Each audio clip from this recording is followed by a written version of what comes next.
Bueno, ahora sí, buenas tardes. Tengan todos y todas. Muchísimas gracias por acompañarnos. Hoy es lunes 3 de junio de 2024. Vamos a dar inicio a lo que hemos llamado el mes de Franz Kafka, que como saben falleció hace 100 años exactos, un día como hoy, en 1924, a la edad de 40 años. A propósito de este mes de Franz Kafka, vamos a iniciar aquí en Sedes la proyección de películas. Aprovechamos para invitarles. Este sábado 8 vamos a proyectar a las 4 de la tarde, vamos a proyectar una versión audiovisual, fílmica de la Metamorfosis, de Chris Swanton, dirigido por Chris Swanton. El sábado 15 de este mes vamos a proyectar El Proceso de Orson Welles, tal vez la mejor de las tres, tremenda película. Y el sábado 22 a las 3 de la tarde también, El Castillo, del alemán Michael Haneke. Hoy tenemos la muy grata compañía de un amigo de hace mucho tiempo. Estudiamos juntos en la Escuela de Sociología, Lenín Brea. Lenín es sociólogo egresado de la Universidad Central de Venezuela, con maestría en Ciencias Sociales, editor especializado en Ciencias Sociales y Filosofía Política, articulista, investigador, redactor y productor de contenidos y miembro del Consejo Editorial de Mentecupa. Lenín ha titulado su conferencia, título muy sugestivo, que tiene que ver el capital con sentirse como una cucaracha. Notas para una capolítica a 100 años de la muerte de Kafka. En algún momento Lenín pensó cambiar el título y yo le dije, no, déjale ese, que ese está muy bueno. Y bueno, decidimos que le íbamos a dejar a los diseñadores de los afiches que resolvieran, pero es que estaba muy bueno ese nombre, ese título. Bueno, hermano, muchísimas gracias por acompañarnos. Te dejo en el uso de la palabra, Lenín. Bueno, muchas gracias a todos por estar aquí. Un agradecimiento especial a la gente del CEDES, a la gente de Mentecupa, que es la revista en la cual ahorita milito, y que estoy aquí siempre un poco en nombre de la revista. Bueno, yo tengo el honor de hablar de un autor que me gusta mucho desde hace mucho tiempo, que es Kafka, uno de los autores cuya influencia es más importante en la cultura global. No es una cuestión que diga alguien, digamos, alguna autoridad cultural, sino que es algo visible en la influencia que tienen artistas e intelectuales a nivel global, ¿no? Desde la muerte de Kafka, porque Kafka no fue famoso durante su vida y su obra fue muy poca conocida, la influencia de Kafka es sencillamente incalculable y sería imposible hacer una especie de catálogo de quién tiene y quién no tiene influencia de Kafka, ¿no? A mí me gusta mucho Kafka, por lo cual siento cierto honor y cierta presión porque quisiera contarles todo y decirles todo lo que me de alguna manera alucina con Kafka, porque yo creo que parte de la belleza que tiene Kafka es que uno siempre queda un poco conmovido, un poco chocado, un poco sucede que la realidad se sale de sus goznes cuando uno lo lee, ¿no? Y ese efecto de incomodidad es quizás una de las cosas más potentes que tiene la escritura de Kafka. Por supuesto, no es algo general a todas sus obras, quizás sí a las más conocidas, pero Kafka también tiene una gran cantidad de obras, o de pequeños textos más bien, que son, vamos a decir, optimistas, que son más bien un canto a la vida y no solamente una descripción de lo difícil que es el vivir la vida en el capital, en un momento pues capitalista. Por lo general la lectura de Kafka se asocia a una crítica del totalitarismo, se asocia a una crítica de los absolutismos medievales, de la burocracia que mal funciona, aunque se podría decir de cierta corrupción de la burocracia, que no es una corrupción como la que experimentamos hoy en Venezuela, y en otros lugares del mundo, pues que pasa por el dinero como medio de agilizar la burocracia, sino que más bien tiene que ver con cierta goce que los burócratas sacan de sus actividades como burócratas, ¿no? Y todo esto, toda esta lectura tradicional de Kafka, yo creo que adolece de una contextualización del periodo que vivió Kafka, porque si bien Kafka realmente podría verse como un crítico del totalitarismo, de la burocracia, Kafka vivió en el Imperio Austrohúngaro en un periodo de gran crecimiento y desarrollo capitalista. El Imperio Austrohúngaro era un estado muy curioso porque suponía la unidad política de Hungría y de Austria. Además, con el periodo del tiempo se anexaron Serbia y algunos otros territorios que estarían ahorita en Rusia. Total que era un estado multiétnico que tenía un poder absoluto. El mismo monarca era monarca de Hungría y soberano de Austria, además de protector o rector de otro montón de territorios. Y no obstante, por lo menos Hungría y Austria tenían su propio parlamento, sus propias instituciones. Hubo durante el desarrollo del Imperio Austrohúngaro un comienzo de cierta liberalización de la democracia y sobre todo lo que más importante es un gran desarrollo económico. Al principio de la Primera Guerra Mundial, el Imperio Austrohúngaro era la quinta economía del mundo, la cuarta economía de Europa, y todo esto hecho en un tiempo relativamente corto de unos 60 años, 20 años antes de que Kafka naciera, ¿no? O sea que Kafka es testigo de no una burocracia, vamos a decir, a la antigua, no una burocracia tradicional. Kafka no vive en un totalitarismo. Kafka vive en un capitalismo activo, en un capitalismo muy a la vez duro. Se da este fenómeno como sucede mucho, o sea, en un capitalismo donde a la vez hay una acumulación originaria de capital y el mismo imperio está dividido entre un norte muy desarrollado económicamente y un sur todavía relativamente medieval. Es un imperio que además está lleno de conflictos étnicos, donde uno podría ver cierta lucha de la modernidad con lo anterior. Todo esto va a ir teniendo sentido en la medida que vaya hablando un poco de la obra de Kafka, pero es importante tenerlo presente. Un dato que me parece muy importante es que el crecimiento económico del Imperio Austrohúngaro para el momento de la Primera Guerra Mundial era el más grande de toda Europa, superando a Inglaterra, superando a Alemania, superando a Francia. Era el país que más llamadas telefónicas tenía, apenas superado un poquito por Inglaterra.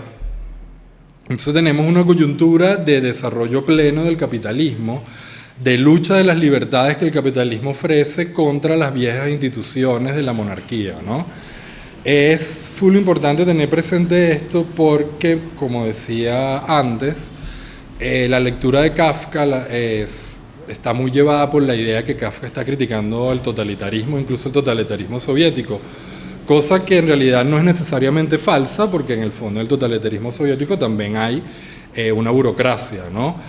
Pero lo que él tiene en mente en concreto, lo que él vive todos los días, la mayoría de sus escritos tienen que ver con el desarrollo del capital como tal, ¿no? Y con todos los fenómenos de contradicción que se dan en él. No todo lo que Kafka escribe del capital es negativo necesariamente.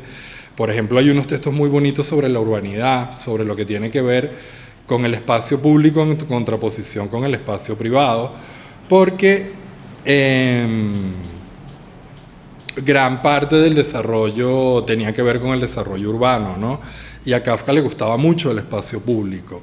Él tiene un texto muy bonito que es el tránsito desde su trabajo a su casa, pero es muy lindo porque no está escrito como un tránsito, pasé por el lado, pasé por otro lado, sino es más bien la vivencia intensa que tiene mientras va de un sitio a otro y cómo esa vivencia crece gigantescamente en el momento que pisa la calle y se va apagando en el momento que llega a su residencia, sube las escaleras y se sienta en su casa, ¿no? Luego de esta pequeña introducción, voy a entonces entrar ya en lo que yo considero es la materia más dura. Yo dividí la exposición básicamente en 4 pedazos, tomando en cuenta el título. Lo primero que vamos a ver es que tiene que ver el capital con sentirse como una cucaracha. La expresión sentirse como una cucaracha, como todos saben, es una expresión de uso común que designa malestar. Si uno hace una rápida búsqueda en Google, encontrará que hay muchas aplicaciones para esta expresión. También puede servirse como un insecto. Y denota, bueno, grados diversos de malestar. Puede ser desde tener un mal día, como le pasa un poco, yo creo, a Gregorio Samsa, hasta una depresión fuerte o crónica, ¿no? También sentirse como una cucaracha alude genéricamente a una sensación de inferioridad. La expresión tampoco da mucha cuenta de las causas por las cuales uno podría sentirse mal una mañana. Lo que sí yo creo que uno podría decir es que es bastante común, o por lo menos es común para todos, algún día haberse levantado por la mañana tras un sueño intranquilo, sintiéndose como una cucaracha, que es el comienzo de la metamorfosis. Como ya dije, en el cuento no se hace demasiada explicación de por qué se transformó en una cucaracha. Esto es relativamente irrelevante, pero durante todo el despliegue de la obra de Kafka, de quizás su obra más famosa, es una novela corta, pero no sé si saben que Kafka la mayoría de sus novelas largas no las terminó, las 3 más famosas no las terminó. Y todo el desarrollo, ya incluso desde hace años hay lecturas marxistas sobre la metamorfosis. ¿Qué remarcan estas lecturas? Básicamente que todo el malestar de Gregorio Samsa cuando se levanta convertido en una cucaracha, toda su mayor preocupación inicial es que tiene que llegar al trabajo porque si no lo van a botar. Y él tiene que llegar a su trabajo porque él tiene su familia, tiene una deuda con la empresa y mediante su trabajo él paga esa deuda con la empresa. Entonces podemos tener esta situación vital en que una mañana nos sentimos muy mal y nuestra primera preocupación es, por supuesto, que tengo que llegar a trabajar. Esto está muy bien descrito en la obra y bueno, cuando uno ve las condiciones laborales de Gregorio Samsa, básicamente puede decir que era lo que uno llama un trabajador precarizado. ¿Por qué precarizado? Bueno, porque Kafka no tiene ningún derecho a, si se siente mal un día, quedarse en su casa. Kafka tiene que trabajar el tiempo que tiene que dedicarle al trabajo. En la novela él es un viajante, profesión que ahorita ha desaparecido, un viajante de comercio bastante, pero que podríamos parangonar con muchas profesiones contemporáneas, en el cual nuestro tiempo está totalmente subsumido a las demandas del empleador, ¿no? Ahorita la gente, por ejemplo, que trabaja en aplicaciones virtuales como Yumi, pues su vida está pendiente del teléfono y en cualquier momento el teléfono puede sonar. Hay muchos tipos de trabajo precarizados que son como este, ¿no? Entonces, claro, toda la angustia de Kafka y su familia al principio de la novela es que Kafka tiene como sea que ir a trabajar. Samsa, perdón. Disculpen, yo tiendo a confundir mucho a los personajes de Kafka y los llamo a todos al final casi K, en este caso Gregorio Samsa. Y partes de las cosas que están muy bien marcadas en la novela es precisamente ya no el malestar, porque bueno, a lo mejor uno tiene un mal día y por eso se siente hoy como una cucaracha, pero ese malestar se va incrementando en la medida que tú no puedes cumplir con esa responsabilidad que es ir al trabajo, además que toda tu familia depende de ti en su caso, ¿no? Y este malestar en él va creciendo y es algo que está muy marcado en la novela. Por ejemplo, hay un momento en que dice, él está encerrado en su cuarto, ya transformado en cucaracha, y está la familia afuera hablando de la situación y dice: toda vez que la conversación derivaba hacia los apremios económicos, Gregorio se apartaba de la puerta y, trastornado por la pena y la vergüenza, se metía bajo el fresco sofá de cuero. A menudo pasaba allí toda la noche despierto, arañando el cuero hora tras hora. A veces llevaba a cabo el extraordinario esfuerzo de empujar el sillón hasta la ventana y, agarrándose del alféizar y apoyado en la ventana, permanecía de pie en el asiento, sumido en sus recuerdos, pues antes solía asomarse a menudo a aquella ventana. Como ven, la misma pesadez de la situación hace que cada vez Gregorio se sienta peor, encerrado allí en su casa. Hay un momento muy desesperante donde, bueno, toda la familia tiene que trabajar, entonces el papá duerme con la ropa, es portero en un banco y duerme con la ropa de portero, la mamá cose ropa para un desconocido, y la hermana estudia mientras hace lo que ahorita llamaríamos matar tigres, y está, bueno, toda la familia toda la noche prácticamente trabajando, el papá ni siquiera se mete en el cuarto. Y Kafka dice la novela, ¿quién en aquella familia agotada por el trabajo hubiera podido dedicar a Gregorio más tiempo que el que era estrictamente necesario? El infortunio no se apiadaba de ellos. El padre tenía que ir a buscar el desayuno del humilde empleado de banco. La madre cosía ropas de extraños, sujeta a los caprichos de los clientes. La familia ya estaba llegando al límite de sus fuerzas y Gregorio sentía renovarse el dolor de la herida de su espalda. Cuando la madre y la hermana, después de acostar al padre, volvían al comedor y dejaban sus respectivas tareas para sentarse muy juntas, casi mejilla con mejilla. Cuando yo leo La Metamorfosis, pienso cómo a Kafka se le pudo ocurrir esta brillante metáfora de lo que es la existencia de un trabajador en el capitalismo en el que él vivía. Pues yo creo que la idea es muy sencilla. Yo creo que sencillamente un día Kafka se levantó sintiéndose deprimido y de ahí Kafka tenía que trabajar para vivir. Él, lo veremos un poco más adelante, tenía un gran compromiso con la escritura, lo que implica también tener un compromiso con el campo cultural en el cual él se desplegaba, ¿no? Y él tenía que trabajar, no podía vivir de la escritura. Y yo creo que un poco, bueno, eso fue esta gran obra de la literatura global, nace sencillamente de un día no tener el deseo de ir a trabajar y tener que ir a hacerlo. Claro, imaginación, exageración, metáfora, recursos literarios logran componer un gran trabajo que se puede leer y ya ha sido leído como una crítica al capital. Es importante para mí que cuando yo digo qué tiene que ver el capital con sentirse como una cucaracha, yo no quiero decir que toda vez que uno se sienta como una cucaracha es culpa del capital. El problema sería en todo caso delinear hasta dónde hay esa relación o no. Aquí en La Metamorfosis vemos que la relación es, si se quiere, de efecto. Ante una situación de malestar, el capital tiene ciertos efectos no solamente sobre el sujeto en sí, sino sobre la familia, ¿no? Esta novela de Kafka se puede parangonar con cualquier persona que haya tenido un familiar con una enfermedad grave que tienen que dedicarle cuidados, pues gran parte del tiempo se va y del esfuerzo en dedicarles cuidado a esta persona querida, pues que queremos cuidar. Y eso es muy interesante en el contexto actual por lo que yo llamo la rebelión de los cuidados, que es esta parte de la teoría feminista que reivindica el trabajo de la mujer como un trabajo de cuidado siempre mal pagado. Por eso hice énfasis en la parte en que Gregorio dice, coño, es que aquí no hay tiempo para que me cuiden, pues, y yo lo comprendo plenamente, ¿no?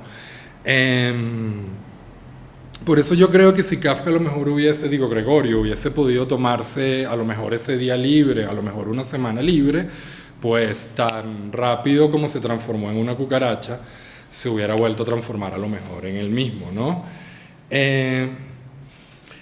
Hay, sin embargo, un tema que quiero hacer énfasis allá en La Metamorfosis, que me parece muy importante, que es el tema en sí del poder, ¿no? ¿Por qué? Porque parte del trabajo de Kafka hay cierta obsesión con el tema del poder y también con el tema de la ley. Y yo creo que algo que obsesionaba mucho a Kafka es que, pese a que la ley, y en concreto el derecho más que la ley, establezca ciertos límites, en el fondo la autoridad del capital siempre es excesiva con esos límites. La autoridad del capital no es, si tú faltas al contrato laboral yo te voto. La autoridad del capital es, si tú faltas al contrato laboral, yo antes de votarte te humillo, te piso y luego te voto. Eso está muy, muy, muy metido en los libros de Kafka, en particular en América, que es la novela que a mí más me gusta, porque yo creo que es la novela que más tiene que ver con el capital. Todas tienen que ver de alguna manera, ¿no? Por ejemplo, en el proceso, el protagonista es hijo de un millonario. Entonces hay unas hermosas, bueno, uno diría buñuelianas descripciones de la burguesía, aunque Buñuel yo creo que es una de las personas que más chupa de Kafka, ¿no? Y también en América hay unas descripciones impresionantes de los códigos absurdos de la burguesía, y algo que es muy fuerte en Kafka, lo voy ahorita a enfatizar un poco, es que el trabajador, el subordinado, quiere realmente comprender esos códigos. O sea, lo que a mí me parece, una de las cosas que me parece tan espeluznante, si se quiere, de Kafka, tan angustiante, tan descolocante, es que el que está frente a la situación de poder pareciera que lo que quiere realmente es quedar bien con ese poder, ¿no? No es la persona que se rebela y sale, aunque a veces, por ejemplo, en El Castillo más que en las otras, K dice, no, esto me parece una injusticia, etcétera. Pero igualito en el mismo Castillo, todo lo que el protagonista quiere a lo largo de la obra es estar a derecho con la autoridad. Y eso es precisamente lo que la autoridad le niega. Ya vamos a llegar ahí. Fíjense lo que le decía el contrato laboral. Kafka está convertido en una cucaracha en su cuarto, muy angustiado porque ya sabe que lo van a empezar a llamar del trabajo, que porque no llegó al tren que tenía que agarrar. Y entonces, cuando ve que tocan la puerta de su casa, él sabe que es del trabajo, y ahí mismo se da cuenta que es el jefe. Entonces viene esta parte. ¿Por qué estaría Gregorio condenado a trabajar en un lugar en el cual la más mínima ausencia despertaba inmediatamente las más terribles sospechas? ¿Es que los empleados eran todos unos sinvergüenzas? ¿Es que no podía haber entre ellos algún hombre de bien que, después de perder un par de horas en la mañana, se volviese loco de remordimiento y no estuviese en condiciones de abandonar la cama? Y aunque tuviese fundamento esa manía de averiguar, no bastaba con mandar a un chico a preguntar, sino que tenía que venir el mismísimo gerente a enterar a una inocente familia de que solo él tenía autoridad para intervenir en la investigación de tan grave asunto. Y después viene las aladas palabras del gerente, que pillen que no es solamente está faltando a tu deber, por ende estás votado, sino que hay toda una especie de discurso que trata de hacerte sentir como una cucaracha, ¿no? Le dice a través de la puerta, señor Sansa, dijo por fin el gerente en voz engolada, ¿qué significa esto? Se ha trincherado usted en su cuarto y no contesta más que con monosílabos. Inquieta usted inútilmente a sus padres. Y dicho sea de paso, falta su obligación con el almacén de una manera inconcebible. Le hablo en nombre de sus padres y de la empresa, o sea, en nombre de los padres. Y luego, le ruego encarecidamente que se explique enseguida y con claridad. Estoy asombrado. Yo lo tenía usted por un hombre formal y juicioso. No entiendo estas extravagancias. La verdad es que el señor director me insinuó esta mañana una posible explicación de su ausencia. El cobro que se le encomendó que hiciese efectivo anoche. Yo dije que respondía personalmente, que no había ni qué pensar en tal posibilidad. Pero por ahora, ante esta incomprensible actitud, no siento ya deseos de seguir intercediendo por usted. Su posición no es, desde luego, muy sólida. Mi intención era decirle todo esto a solas, pero como usted, al parecer, no le importa hacerme perder el tiempo, no veo por qué no habrían de oírlo sus señores padres. Últimamente su trabajo ha dejado bastante que desear.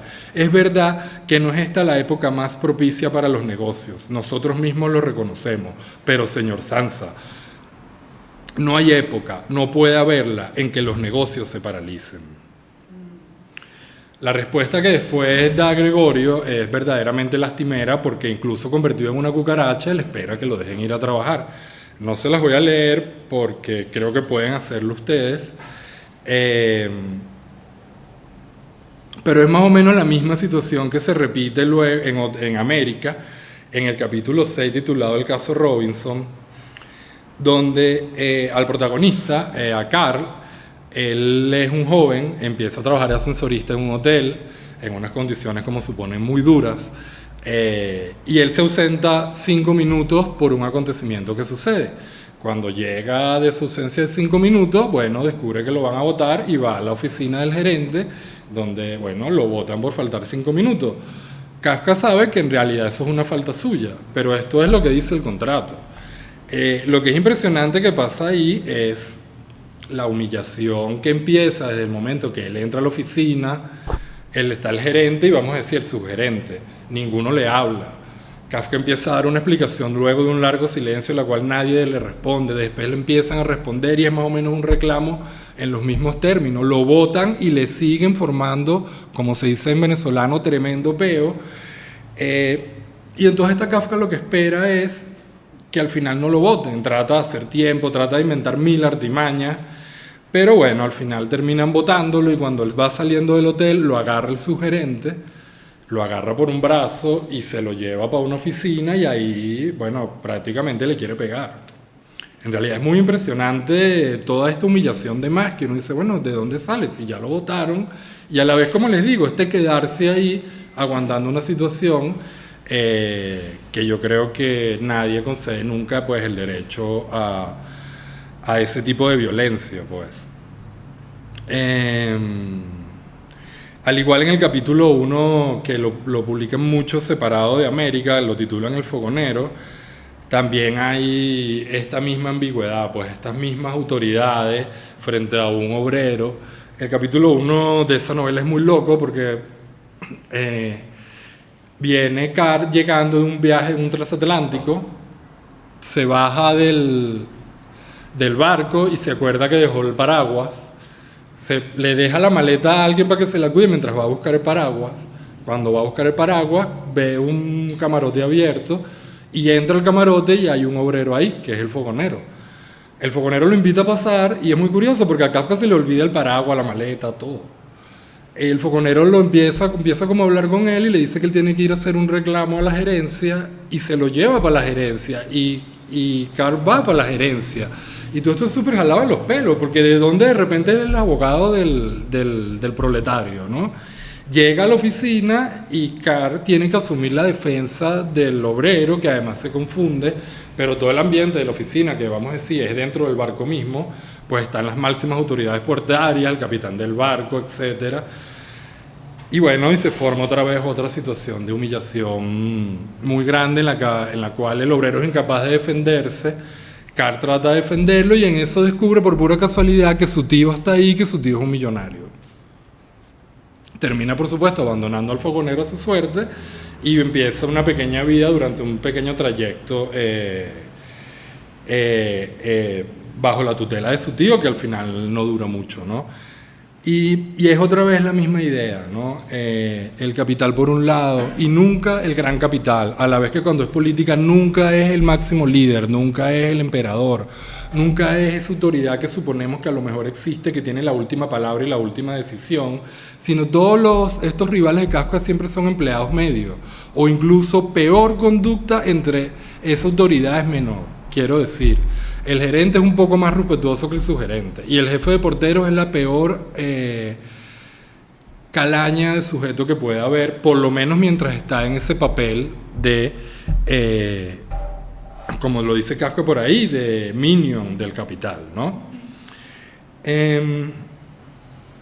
También, bueno, recomendarles mucho América por estas descripciones que les decía buñuelianas de la burguesía, esta incapacidad de comprender sus códigos.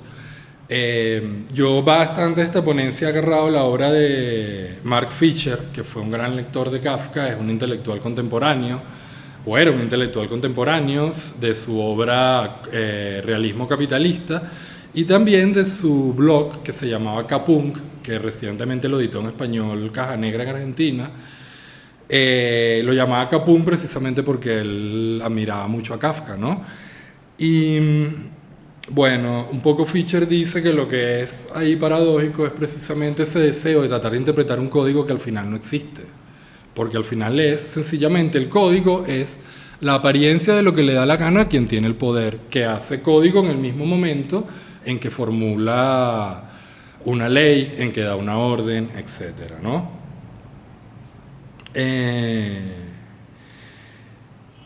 Tenemos entonces esta primera visión del capital. Yo quería pasar a un poco ahora a analizar, ver un poco la burocracia en sí. Burocracia que, como les digo, está presente en todos los trabajos a partir un poco de los comentarios de Fischer sobre el castillo y el proceso. Pero antes quería tocar uno de los cuentos de Kafka que más me gusta porque me parece uno de los más difíciles de interpretar. Es un cuento para mí súper desencajante, que es La colonia penitenciaria. No sé si han tenido el chance de leerlo. La colonia penitenciaria va de que un extranjero es invitado a ver una ejecución. Lo que es sumamente fuerte de este cuento, de hecho Kafka hizo lecturas públicas y era un récord que había gente que se desmayaba, ¿no? Están en esta colonia penitenciaria y hay una máquina que tiene básicamente 3 partes. Esta colonia penitenciaria, cuando alguien cae ahí, hay un juicio sumario que lo hace el comandante de la colonia penitenciaria. Es decir, la gente no tiene derecho a la defensa, no hay juicio. Y el castigo es que te meten en esta máquina y esta máquina te tatúa hasta matarte la ley que tú violaste. En este caso está el extranjero que fue invitado a ver la ejecución. Está, por supuesto, el criminal que va a ser ejecutado y el oficial, que es el que está a cargo de hacer la ejecución. Y bueno, el oficial le explica al extranjero todo el proceso con mucho orgullo, ¿no? Este cuento ha sido interpretado para mí desatinadamente, no sé, como una crítica de la tecnología, etcétera, por la máquina. Kafka era un gran amante de la tecnología en realidad, y lo vamos a ver un poco ahora. Pero a mí lo que me parece full fuerte es que al final yo creo que el héroe del cuento es precisamente el oficial. El oficial que defiende este sistema caduco, horrible, violento, sádico, termina siendo el héroe de la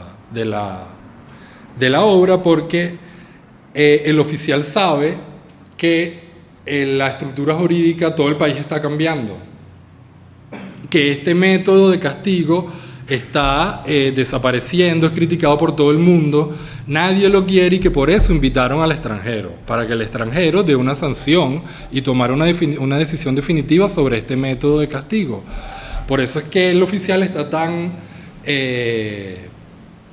pendiente del extranjero y le explica todo, pero con un orgullo, todo aquel funcionamiento horrible de la máquina, cómo no hay juicio, etcétera. Cuando él habla con Kafka y le explica todo esto con el extranjero, pues el extranjero le dice que su posición es que él está totalmente en contra de esa vaina tan salvaje y tan inhumana, y entonces viene la parte que a mí todavía me espeluca cuando lo cuento, porque lo que hace el oficial es agarra, se monta en la máquina y la programa con el crimen que él cometió, y entonces le pone sé justo, quita al prisionero de ahí, se mete él mismo en la máquina y la prende, ante lo cual la máquina se destruye y el tipo muere ahí incluso más horriblemente que como mueren los prisioneros normales. Este gesto del oficial de someterse al mismo castigo en el cual él creía, pues es un gesto terriblemente potente, o por lo menos a mí me lo parece, es un gesto súper fuerte. Además que el cuento no tiene un tono triunfalista. Ya les voy a contar un poco las interpretaciones que hay por ahí. Luego de eso, bueno, la máquina se esperó, la descripción es magnífica, cómo la máquina le salen los engranajes mientras destruye al pobre oficial.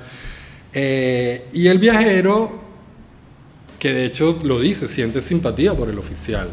Se va, porque alguien le cuenta que hay una tumba Este oficial es como el discípulo del oficial mayor que creyó todo el sistema. Ese otro oficial está enterrado, ¿no? Y él es como su último defensor. Por eso cuando él muere ese sistema bárbaro de tortura, bárbaro tecnológico, por decirlo así.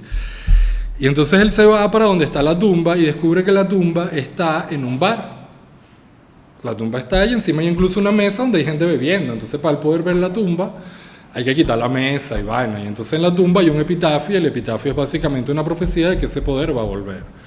Cuando él ve la broma, lee la tumba y voltea, todo el mundo está cagado de la risa, o sea, que por favor, que va a estar volviendo. Él coge un bote y se va. Hay un momento, para ver si lo tengo aquí marcado, sí.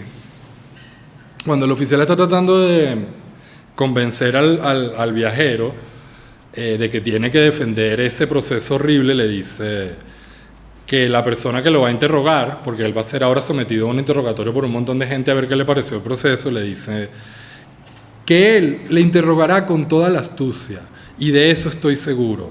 Y desde más se sentarán en círculo y agudizarán los oídos, y dirán algo como: entre nosotros el procedimiento judicial es muy distinto, o entre nosotros se escucha al acusado antes de la sentencia, o entre nosotros el condenado conoce la sentencia, o entre nosotros hay penas distintas a la de la muerte, o entre nosotros solo había tortura en la Edad Media. No les dije, pero en esta todo crimen se paga con la muerte, ¿no? De hecho, lo que el oficial se tatúa es "sé justo". O sea, me parece una vaina muy, muy fuerte. ¿Por qué les leo este pedazo? Bueno, porque esto es lo que diría un occidental de una cosa tan bárbara, ¿verdad? Es lo que todos pensaríamos. Y cuando nosotros vamos a ver cómo funciona esta maravilla de que hay juicio, que tenemos derechos, que no todo el castigo es con la muerte, bueno, caemos directamente en el castillo y el proceso. Se sustituyó esa manera bárbara de torturar, de castigar, por una manera, a lo mejor es menos bárbara, pero lo que Kafka va a demostrar en su obra es lo destructiva que es, en el castillo y el proceso, precisamente estas nuevas formas de control, como diría Fischer ahí, en la cual el control se basa precisamente en mantener todo el tiempo, indefinidamente, al acusado bajo en el proceso de juicio. Eso es exactamente lo que pasa en el proceso. Es imposible terminar el juicio, ¿no? Contando y todo que el autor es rico, el protagonista es rico, es imposible para él lograr terminar el juicio y que haya por fin una sentencia absolutoria o no. Lo único que le queda es postergar lo más posible el juicio para que nunca haya una sentencia, bueno, hasta su muerte. Estrategia que de hecho se usa jurídicamente en algunos casos, la mayoría para ir contra el derecho, pero en este caso, en este derecho que está pensando Kafka, es para salvarse del derecho. En el castillo es la misma idea, pero al revés, porque ahora el sujeto implicado, K, lo que quiere es, bueno, que le digan por fin si se va a quedar si se puede quedar ahí o no. Y aunque la novela es inconclusa, cuenta Max Brod que Kafka le dijo que el final era que cuando ya era un viejito y se estaba en el lecho de muerte, llega por fin el señor del castillo para decirle que no puede quedarse ahí, pero como hay circunstancias sobrevenidas, bueno, se le permite quedar ahí.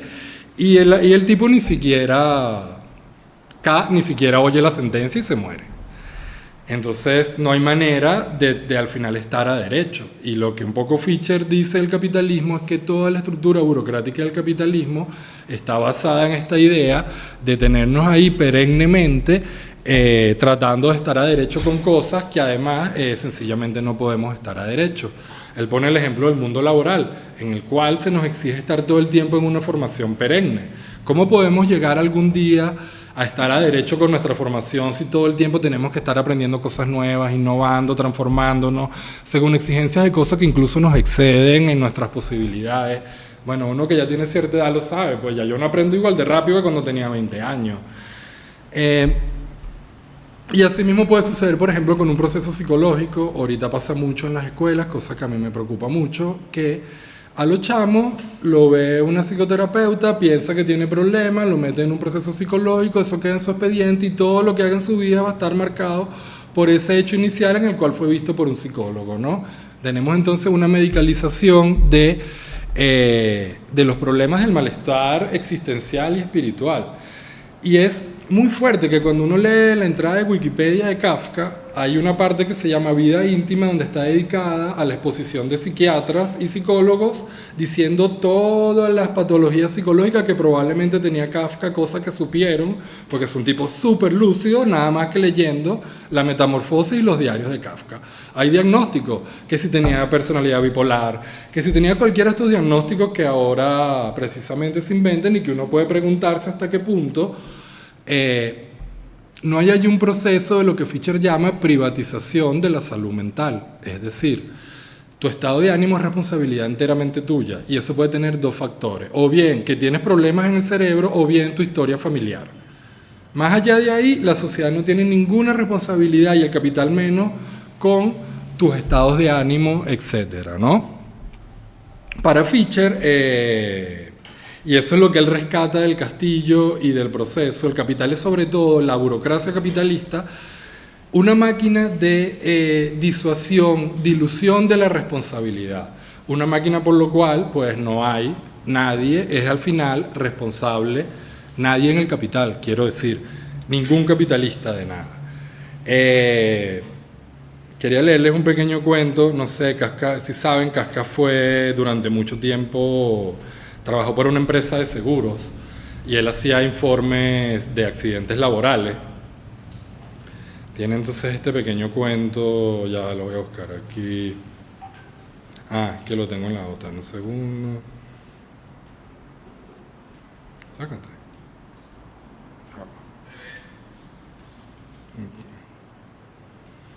Me encanta, este lo tituló Max Brod porque es un pedazo en las notas de Kafka. Hay un montón de pequeños cuentos no terminados, pero que funcionan muy bien, ¿no?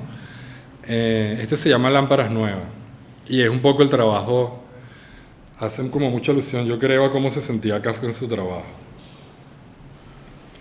Esto tiene que ver con una mina, ¿no?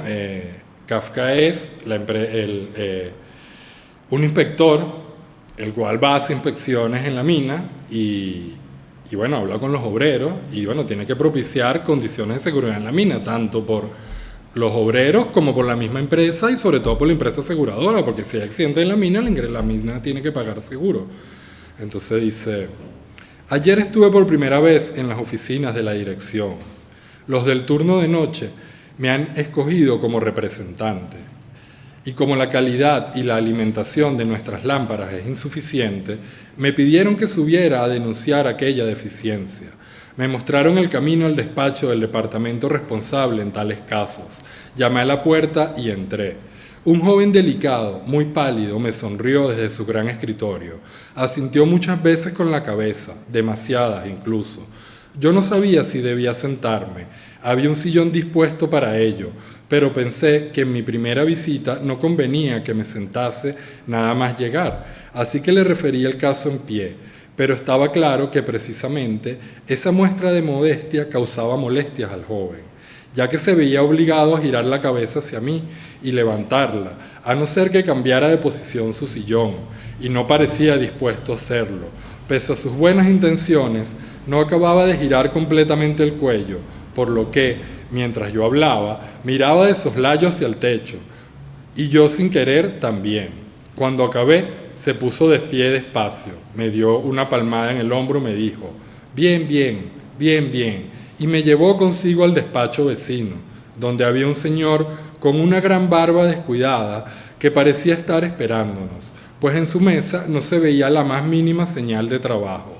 En cambio, había una puerta de vidrio abierta que conducía a un jardincillo lleno de flores y arbustos.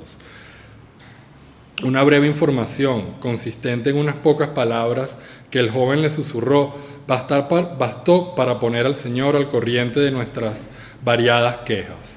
Se incorporó inmediatamente y me dijo: querido amigo. Se detuvo en apariencia esperando que yo dijera mi nombre, pero en el momento en que yo abría la boca para presentarme de nuevo, me cortó. Sí, muy bien, muy bien. Sé perfectamente quién eres. Bueno, no cabe duda de que tú o vuestra petición está justificada. Yo y los caballeros de la dirección seríamos los últimos en no reconocerlo. Créeme, nos preocupa más el bienestar de las personas que el bien de la fábrica. ¿Cómo no va a ser así? Si hace falta la fábrica, se puede volver a montar. Es una simple cuestión de dinero. ¿A quién le importa el dinero? Pero si lo que perdemos es una persona, pues eso, perdemos una persona y dejamos viuda e hijos. Madre mía. Así que vemos con buenos ojos cualquier propuesta de incorporar nuevas medidas de seguridad, cosas que facilitan el trabajo, comodidades, refinamientos y similares. El que viene a pedir esas cosas es el tipo de empleado que nos gusta, de modo que dejemos aquí tus sugerencias y nosotros las estudiaremos detenidamente. Si vemos que se puede añadir alguna novedad interesante, no dudes en decirnos que lo haremos, y cuando todo esté listo tendréis las lámparas nuevas. Y diles unas cosas a los que están contigo allá abajo. No descansaremos hasta que hayamos convertido vuestra galería en un salón de lujo, y a fe mía que acabaréis muriendo con zapatos de charol. Puedes retirarte. No sé si pillan la ironía, el cinismo y los gestos que tiene el capitalismo mismo actual de decirle a uno: tu opinión me interesa. ¿no? Eso es Facebook un poco y todas las redes sociales. Tu opinión es la opinión que me interesa. Sí, sí, como no, dime todo por aquí. Yo lo voy a dejar aquí donde no me importa y en lo que te salga lo voy a botar en la basura, que es al final lo que le quieren decir a uno muy tranquilamente, ¿no? A mí ese cuento me recordaba mucho a cierto personaje de Marx llamado Leonard Horner, ¿no? En el capítulo 8 del Capital, casi todo el capítulo 8 del Capital está montado gracias al trabajo de este pana, Leonard Horner, que era un inspector de fábrica, ¿no? Entonces Marx nos empieza a contar todas las triquiñuelas que hacen los capitalistas de alterar la hora del reloj, robarle tiempo a la gente del almuerzo, etcétera, para, por supuesto, acumular capital, extraer más plusvalor, y la defensa que hace Leonard Horner, que era un inspector del trabajo, que trabajaba para el Parlamento inglés. Y entonces Marx dice de Horner, es una de las personas, yo no sé, siempre he querido escribir algo sobre él, dice: Horner, uno de los Factory Inquiry Commissioners, investigadores fabriles de 1833 e inspector de fábricas, en realidad censor de fábricas, hasta 1859, ha conquistado méritos imperecederos ante la clase obrera inglesa. Luchó durante toda su vida, no solo contra los exasperados fabricantes, sino también contra los ministros, para lo que era enormemente más importante contar los votos de los patronos en la Cámara de los Comunes que las horas de trabajo de la mano de obra en la fábrica. Yo siento que Leonard Horner se habrá sentido un poco como Kafka y hubiera podido, si hubiera tenido vocación literaria, escribir un cuento como Lámparas Nuevas, ¿no? La verdad que esto a veces se tranca.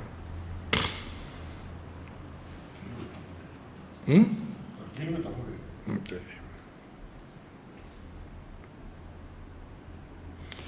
Bueno, quería hacerle ese homenaje a Leonard Horner, porque yo creo que habría que investigar y escribir algo.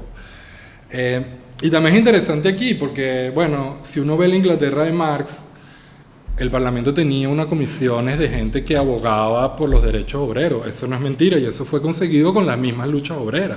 Pero la situación de estos señores frente al capital era de total impotencia, ¿no? La ley, el derecho, en total impotencia frente a esta pulsión de acumular el capital, ¿no? Lo digo sobre todo, bueno, porque estamos llenos de este tipo de instituciones que terminan justificando precisamente más bien el cinismo, ¿no? Quería leerles otro cuento que es un pelo más largo, pero este me encanta. Bueno, yo creo que hay que leer a Kafka. Los Cisnes decía que era la manera de mantener vivo un autor. Este me fascina y vamos a hacer un ejercicio con él, con el presente. Se llama Mi negocio. Bien pudiera haber llamado Mi emprendimiento. Mi negocio recae completamente sobre mis hombros. 2 señoritas con máquinas de escribir y libros de contabilidad en el antedespacho. Mi habitación con máquina de escribir, una caja fuerte, una mesa de consulta, un sillón de cuero y teléfono. Eso es todo mi aparato laboral. Tan fácil de abarcar con la mirada, tan simple de dirigir. Soy joven y los negocios marchan. No me puedo quejar y no me quejo. Desde Año Nuevo, un hombre joven ha alquilado sin rodeos el pequeño y vacío apartamento contiguo que yo, tan desacertado, había dudado largo tiempo en alquilar. También es una habitación con recibidor y además con cocina. Yo podría haber necesitado una habitación con recibidor. Mis 2 señoritas se sienten ya un poco sobrecargadas, pero ¿de qué me habría servido la cocina? Esa pequeña objeción fue la culpable de que dejase escapar el apartamento.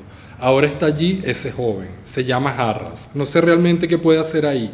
En la puerta solo hay un letrero que indica despacho de Jarras. He iniciado alguna pesquisa. Me han dicho que se trata de un negocio similar al mío. No se puede prevenir lo suficiente en cuestión de concesión de créditos, pues es un hombre joven y ambicioso, cuyas ideas tal vez tengan futuro, pero no se puede aconsejar un crédito, ya que, por el momento, según todas las apariencias, no hay capital disponible, la información habitual que se da cuando no se sabe nada. A veces me encuentro con Jarras en la escalera. Debe de tener siempre una prisa extraordinaria. Pasa por mi lado rápidamente. Aún no lo he podido ver bien, Mantiene preparada en la mano la llave del despacho. En un instante ya ha abierto la puerta. Se ha deslizado dentro como el rabo de una rata y yo acabo de llegar ante su placa, despacho de Harras, que ya he leído más veces de las que merece. Las paredes miserables delgadas delatan al hombre laborioso y honrado, pero esconden al tramposo. Mi teléfono está adosado a la pared que me separa de mi vecino, pero destaco que un hecho irónico que aún en el caso de que lo colgara en la pared enfrente, se oiría todo en la habitación contigua. He dejado de mencionar los nombres de mis clientes cuando hablo por teléfono, pero tampoco se necesita mucha astucia para deducir los nombres a través de inevitables expresiones características en la conversación. A veces me agito nervioso, con el receptor del aparato en la oreja, de puntillas, y no puedo evitar que se revelen algunos secretos. Por supuesto que por esta causa mis decisiones profesionales cuando hablo por teléfono se han tornado más inseguras y mi voz tiembla. ¿Qué hace Harras? Cuando hablo por teléfono... ¿Qué hace Harras cuando hablo por teléfono? Si quisiera exagerar, algo que debe hacer con frecuencia para lograr calidad en las cosas, diría: Harras no necesita teléfono, utiliza el mío. Ha llevado su canapé hasta la pared y escucha allí sentado. Yo, por el contrario, tengo que correr a coger el teléfono cuando suena. Tengo que responder a los deseos de los clientes, tomar decisiones trascendentales, emplear complejas tácticas de persuasión, pero sobre todo, informar involuntariamente a Harras a través de la pared. Tal vez ni siquiera espera a que termine la conversación, sino que se levanta de su posición de escucha, bien informado sobre el caso, sale disparado como de costumbre, busca el lugar en la ciudad y antes que yo haya colgado el articular, ya me está quitando el trabajo.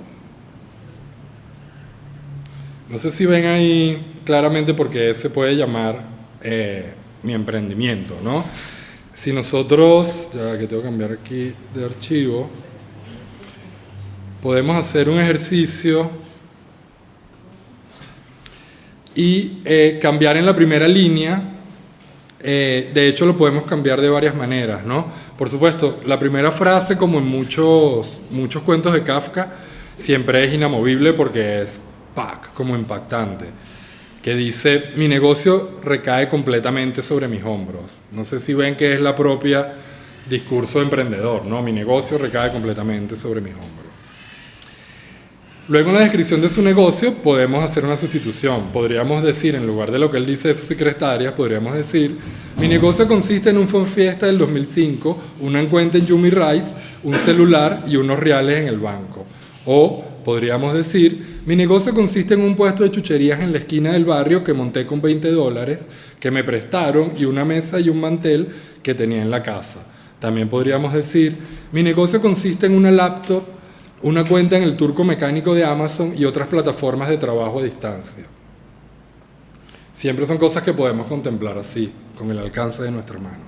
También podría ser: mi negocio consiste en una agencia de publicidad con 2 trabajadores a distancia, cuentas publicitarias en cuanta red social exista y unas cuentas bancarias cuando no tiene unos churupos. Podemos avanzar un poco hasta la parte donde otra vez hay una afirmación del emprendimiento donde dice: es todo mi aparato laboral, tan fácil de abarcar con la mirada, tan simple de dirigir, soy joven y los negocios marchan, no me puedo quejar y no me quejo. Lo siguiente sería introducir algún motivo de desconfianza con nuestro vecino, ¿no? En este caso, y de envidia, en este caso nos quitó la oficina que hubiéramos querido tener para nosotros. Ahí podemos meter el pana del otro Yumi, no tiene un Ford Fiesta del 2015, sino un Toyota Corolla del 2023 recién compradito ahorita. O tiene una mejor computadora o sencillamente un mejor teléfono celular que el mío. Luego tenemos que poner alguna parte donde haya, si se quiere, encuentros con ese otro que es nuestro rival, pero una total imposibilidad de comunicarnos. Cada quien en su lado compitiendo con el otro y luchando por quitarnos los trabajos el uno a los otros. Fácilmente podemos quitar la pared y poner ahí redes sociales, tecnología, me hackearon la cuenta, etcétera, etcétera. Y cuando les cuento todo esto no les estoy diciendo como mierda. En realidad sí funciona, por ejemplo, el Turco Mecánico. No sé si han tenido alguna vez el placer de tratar de trabajar para Amazon. El Turco Mecánico, que lo llaman así en honor al aparato Turco Mecánico que existió realmente y sobre el cual Benjamín empieza en la primera tesis a comparar el turco mecánico con el materialismo histórico. Bueno, aquí la comparación sale a un lado de caja. El turco mecánico supuestamente era una máquina que jugaba ajedrez y todo el secreto era que había una persona dentro de la máquina que jugaba ajedrez. La genial metáfora de Amazon es que hay una máquina que supuestamente trabaja automáticamente, pero en realidad hay unas personas explotadas que somos los que estamos trabajando para el turco mecánico. El turco mecánico tiene este sistema maravilloso de trabajo. Ellos ofertan un trabajo cualquiera que siempre es un trabajo como, no sé, comparar, hay mucho que tiene que ver con captchas, ¿no? Verificar captchas, que son particularmente difíciles. Verificar 200 captchas, si es posible en media hora. Ellos hacen una oferta. Necesito a alguien que me verifique 200 captchas en 15 minutos. Pero eso no es todo, porque tú agarras y dices, yo quiero. Y entonces hay una opción que es de subasta. Alguien puede decir, yo lo hago en 10 minutos y en lugar de cobrar lo que va a cobrar él, cobro un poco menos. Y después viene otro y se mete también. Por supuesto, todos estamos pelando bola. ¿Qué voy a hacer? Yo tengo que luchar por mi peo porque yo no me voy a morir de hambre. Entonces nos ponen a pelear y abaratar el costo del trabajo. Todo funciona a la perfección. De verdad funciona a la perfección.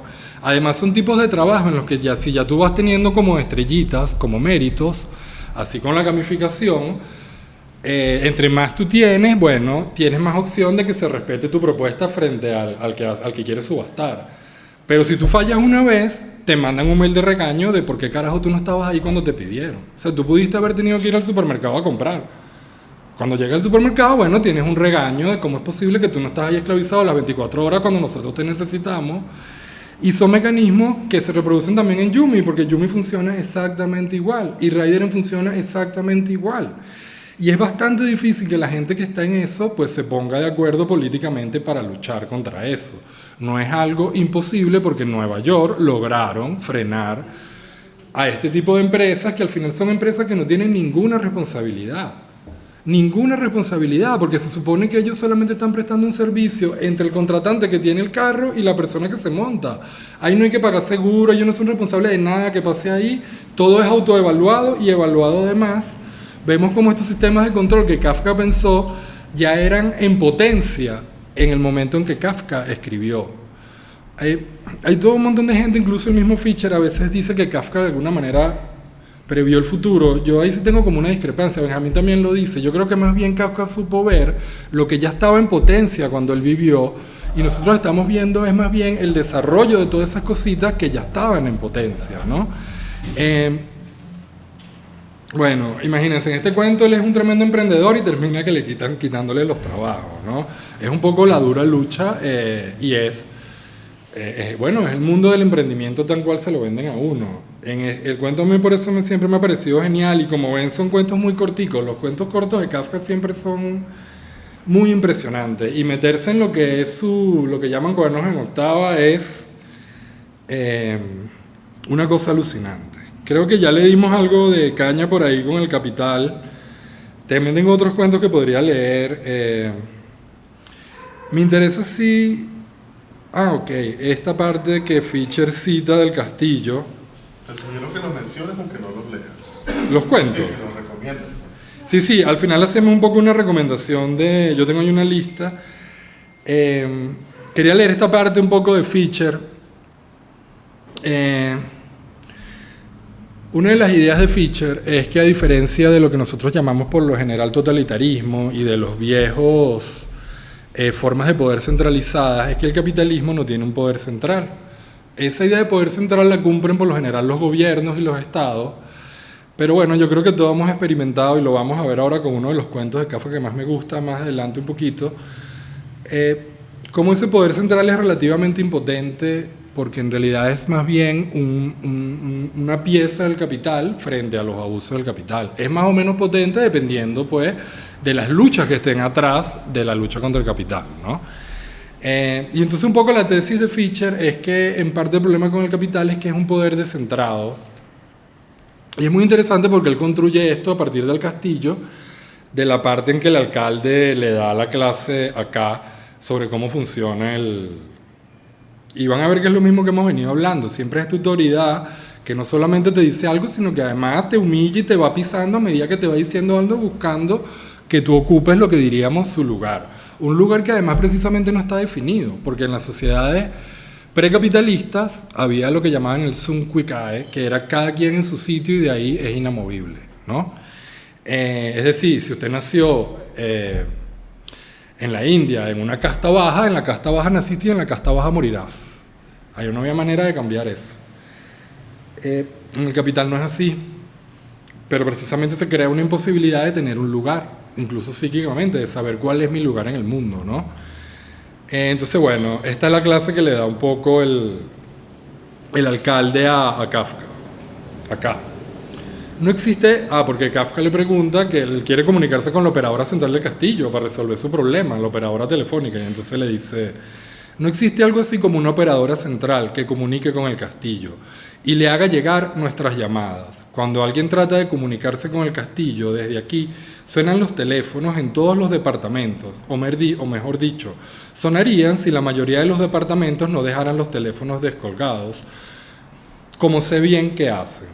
Algún empleado cansado alguna que otra vez puede descolgar un teléfono.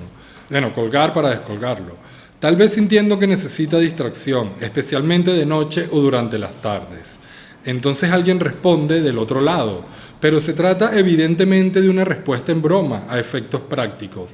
Y es así por muy buenas razones, porque ¿quién podría tomar la responsabilidad de interrumpir en el medio de la noche el trabajo extremadamente importante que nos consume todo el tiempo con un mensaje relacionado con sus propios problemas privados? No puedo comprender que alguien de afuera pueda ni siquiera imaginarse que cuando trata de llamar a Sordini, por ejemplo, sea Sordini mismo quien recibe la llamada. Kafka le contesta, no sabía que era así. No podía estar al tanto de todas estas particularidades, pero de todas maneras no tuve mucha esperanza con las llamadas telefónicas y siempre tuve conciencia de que las únicas cosas importantes son las que ocurren en el castillo. No, replicó el superintendente, marcando la palabra, con dureza. Estas respuestas que llegan del castillo ciertamente tienen un sentido. ¿Cómo no iban a tenerlo? ¿Cómo un mensaje de parte de un funcionario del castillo podría ser insignificante? No sé si ven ahí la cantidad de complicaciones, de contradicciones que hay en el discurso del alcalde, que más bien un discurso que prácticamente lo que quiere decir es, o sea, que estás reclamando tú, ubícate, ponte en tu lugar, ¿no? Lo interesante es que Fischer tomó esto como un ejemplo de conversación con un call center. No sé si han tenido la oportunidad de hablar por call center con problemas por compras. Yo he tenido que hacerlo por problemas de bancos. Bueno, yo nací en una época en que todavía los call centers no eran automatizados. Ahora uno extraña en realidad hablar con alguien aunque no sepa nada, porque ahorita la mayoría son 1, marque 3, marque 4, marque 7, que por cierto son las antecesoras, no muy diferentes en cuanto a tecnología, a ChatGPT. ChatGPT es esa contestadora más el cosito que te completa las palabras en el teléfono. Pero Fischer hace toda una analogía entre lo que es enfrentarse a un call center y lo que es el enfrentamiento de Kafka con el sistema telefónico del castillo. No sé si han tenido también la oportunidad de ser bloqueados alguna vez por Facebook. Es una cosa verdaderamente maravillosa porque a ti te llega un mensaje que te dice que estás bloqueado porque rompiste unos códigos de convivencia que cuando uno trata de leerlos son millones y millones de páginas que tú, ¿cuándo carajo y quién coño se va a leer esto? Además que uno firmó una cosa que dice que está de acuerdo con todo, que al final no leyó, lo hacemos todo porque ¿quién va a leer todo eso? Y al final ahí no hay con quién hablar. Te ponen una cajita donde tú puedes responder y prácticamente te dicen mosca con lo que vas a poner ahí, no vaya a ser que tu situación empeore, por lo cual lo mejor es no poner nada, calate tus 15 días de bloqueo. Y lo que a mí más me sorprendió en mi caso es que yo me llegué a sentir avergonzado, como si de verdad hubiera hecho algo malo, ¿no? Yo lo que estaba era desesperado compartiendo un texto que sentía que nadie leía y bueno, mi castigo fueron 15 días de no poder compartir un carajo, ni poder darle me gusta ni nada, y yo en realidad estaba avergonzado como si yo hubiera hecho algún mal. Lo porque quedé medio educado, porque ahora cada vez que comparto algo y diseñé toda una estrategia para no compartir de tal manera que yo parezca un bot. Comparto como un bot, solo que como un bot más complejo, ¿no? Me formé a mí mismo como un bot para poder interactuar con ese monstruo. Pero es más o menos siempre la misma idea que Fischer va a rescatar y que podemos ver tanto desde ahí hasta como pagar ahora con el nuevo sistema de Corporelec maravilloso.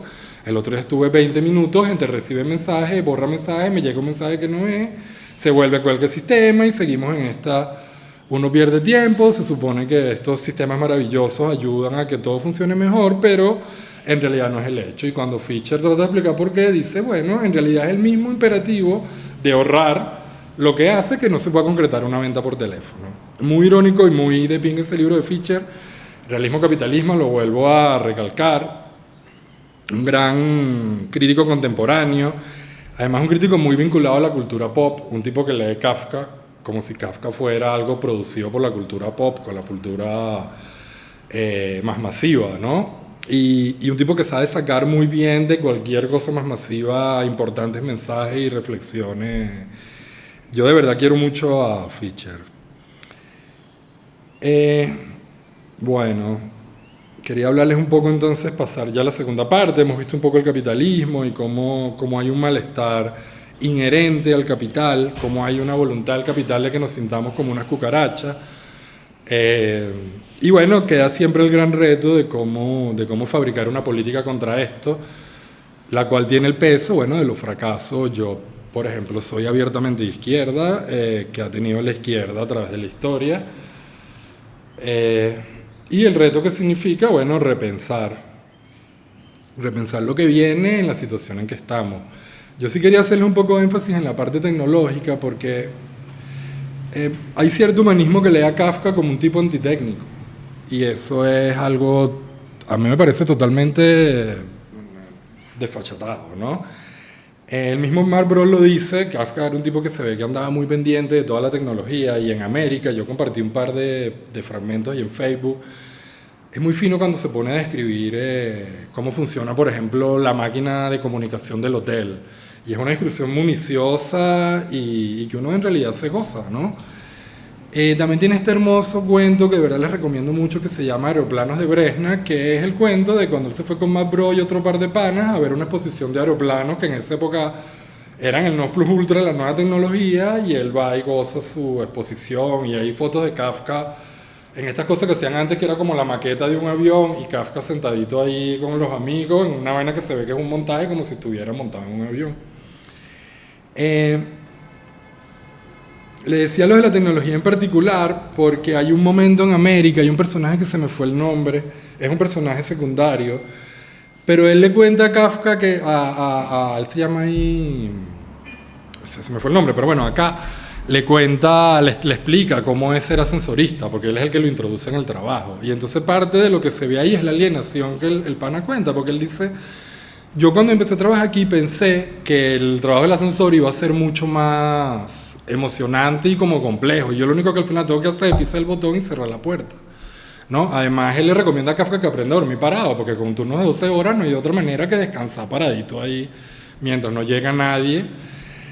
Pero lo que a mí me llamó mucho la atención es que él le dice que él se sentiría mucho mejor, sentiría más aliviada su alienación si él pudiera conocer cómo funciona el ascensor, cómo funciona la máquina, ¿no? Y eso me recordó mucho a Simondon, porque Simondon tiene una tesis, Simondon era muy mal marxista, pero tiene una tesis que dice que él cree que parte de la alienación con la tecnología, en particular de cierto humanismo que viene del mundo de la cultura, de las humanidades, pasa porque en realidad desconocen cómo funcionan las máquinas y tienen ideas tan absurdas como que un día una máquina se va a despertar y va a tomar el poder después de aplastar a la especie humana o dominarla, ¿no? De hecho, Simondon lo dice así, el autómata es un mito, ¿no? Y Simondon era alguien que sabía de técnica. Pero para Simondon parte del alivio del problema, como les digo, él no se mete con el peor de la explotación como tal, es que uno conozca de la técnica que está, de la tecnología que está detrás de las máquinas que usamos, cosa que por lo general no hacemos. Y con ChatGPT, yo creo que es el colmo del paradigma ChatGPT, de olvídate cómo funciona y úsalo, ¿no? Cuando uno se pone a ver cómo funciona ChatGPT, te das cuenta que en realidad es un idiot savant, es un idioma sabat informático. Es un loro estocástico, ese término no lo inventé yo, lo saqué de un artículo de Cambridge, ahí en el MTI, y en Cambridge hay un montón de artículos sobre qué es ChatGPT realmente, y no es ni siquiera la mitad de las cosas por las cuales se vende. Nosotros tendemos a usar la tecnología sin preguntarnos cómo funciona la tecnología. claro, no podríamos estar al tanto de toda la tecnología que usamos, pero coño, si yo soy un escritor y voy a usar a ChatGPT para que me ayude, yo creo que sería importante entender cómo funciona ChatGPT, ¿no? Por lo menos tener una idea básica, porque cuando tienes una idea básica, te das cuenta que básicamente es una estafa. Sí, es una estafa publicitaria, un boom publicitario, y eso no lo digo yo, se espera que dentro de poco venga una nueva crisis, como fue la crisis de los 2.0, con respecto a la mayoría de las nuevas inteligencias artificiales, entre comillas, que todo el mundo sabe que no son inteligentes un carajo, ni van a llegar a ser inteligentes, que hay una muy pequeña probabilidad de que un sistema de SOP se despierte, la probabilidad es cada vez menor y ya ronda, no sé, la elevación a 9 de ceros de la imposibilidad de ese fenómeno. Pero en todo caso, ahí el llamamiento es que parte de nuestra alienación tecnológica yo creo que se supera si uno logra acceder un poco a cómo funcionan las máquinas que usamos, por lo menos las máquinas que no son más íntimas, ¿no? Las máquinas con las que más contacto tenemos. Mi chica se molesta mucho conmigo porque ella dice que yo a veces prefiero a mi compu que a ella. Yo trato a mi compu así con una cosa porque mi compu es... O sea, yo tengo ahí la mitad de mi cerebro. O sea, tengo archivos, notas, lo que fuera, bases de datos. Entonces, para mí, por supuesto, es un aparato muy importante. Creo que todos tenemos un fotógrafo con su cámara, etcétera. Pero ahí el llamamiento es a que hay que aprender cómo funcionan estas máquinas. Porque intrínsecamente muchas tienen sistemas de control, ¿no? Esa es una discusión muy amplia que podríamos dar en otro momento. Pero un teléfono celular y más los chinos son máquinas hechas básicamente para tener controlado a la persona por 1000 razones, tanto políticas como meramente económicas, y todos los sistemas que en ellas están metidos funcionan de igual manera. Entonces yo sí creo que es muy importante ahí tomar en cuenta esta cuestión. Quería hablarles un poco, porque bueno, al final es los 100 años de la muerte de Kafka. Uno tiende a ponerse con estas cosas de que bueno, de negar la muerte, ¿no? Y bueno, para nosotros negar efectivamente la muerte de Kafka, por eso he tratado de leer, me gustaría leer mucho más, es en parte, como decía Rochisner, leyendo pues sus textos. No sé si ustedes saben que Kafka murió de tuberculosis laringea, una enfermedad muy coño de madre, porque cuando en su época no había cómo tratarla. Y es una enfermedad muy coña madre porque al final tú te mueres es de hambre, porque se te cierra la laringe y no puedes comer. Cuando Kafka supo que tenía esta enfermedad, se puso a escribir su última obra, que se llama El artista del hambre. Kafka escribió la obra muriéndose, sabiendo que se iba a morir. Y o sea, me parece muy arrecho, porque yo siempre pienso, bueno, si un día yo me entero que tengo cáncer y que me quedan 2 meses de vida, ¿cómo voy a invertir yo esos 2 meses de vida? Además, con el terror de que sé que en 2 meses se acabó. Bueno, Kafka decidió ponerse a escribir El artista del hambre. Él terminó el cuento. Como les digo, mucha gente dice que Kafka era como un escritor íntimo, intimista, que escribía sus cosas y al final las quemó porque al final eran cosas puro íntimo de su ser interior, y yo creo que eso es una muy mala lectura de Kafka, ¿no? Yo creo que Kafka quemó la mayoría de sus cosas porque no las consideraba sencillamente suficientemente aptas para el impacto que él quería tener en el ámbito cultural donde se desarrollaba, y en parte a lo mejor hay que darle las gracias porque, como dicen, el 100% de todo lo que vale es el 10%, el 90% probablemente incluso el trabajo de uno no sea valioso, ¿no? Kafka termina de corregir las pruebas de imprenta del Maestro del Hambre, ya no pudiendo tragar, con inmensos dolores. Como todo lo de Kafka, siempre parece haber en sus textos una especie de misterio. Yo creo que en realidad no hay nada que desentrañar, sino que luego él busca golpearnos con esa cosa que parece misteriosa, que parece inexplicable, que parece un acertijo, ¿no? El final del Maestro del Hambre es una vaina así que tú te quedas como, bueno, pero ¿y entonces qué fue lo que pasó? Y yo creo que parte de su política, si yo hablo de una capolítica, es un poco esta política que es, bueno, tener compromiso con algo que uno desea hacer en la vida, porque al final tenemos vida de seres mortales, pues, y a veces en nuestra vida de seres mortales tendemos a olvidar la muerte. Yo no soy muy heideggeriano, pero a mí la idea del ser para la muerte me parece una idea muy fina, porque de alguna manera es una idea que te hace pensar que uno tiene que vivir sabiendo que un día va a morir y que es importante que el día que uno vaya a morir, si tiene la suerte de morir consciente de que va a morir, porque puede ser que sencillamente ni cuenta te dé, pues uno pueda estar feliz con lo que le dio al mundo, ¿no? Esto para mí es parte de lo que sería una capolítica, pero no solamente. No sé si ustedes saben, Kafka fue socialista de joven.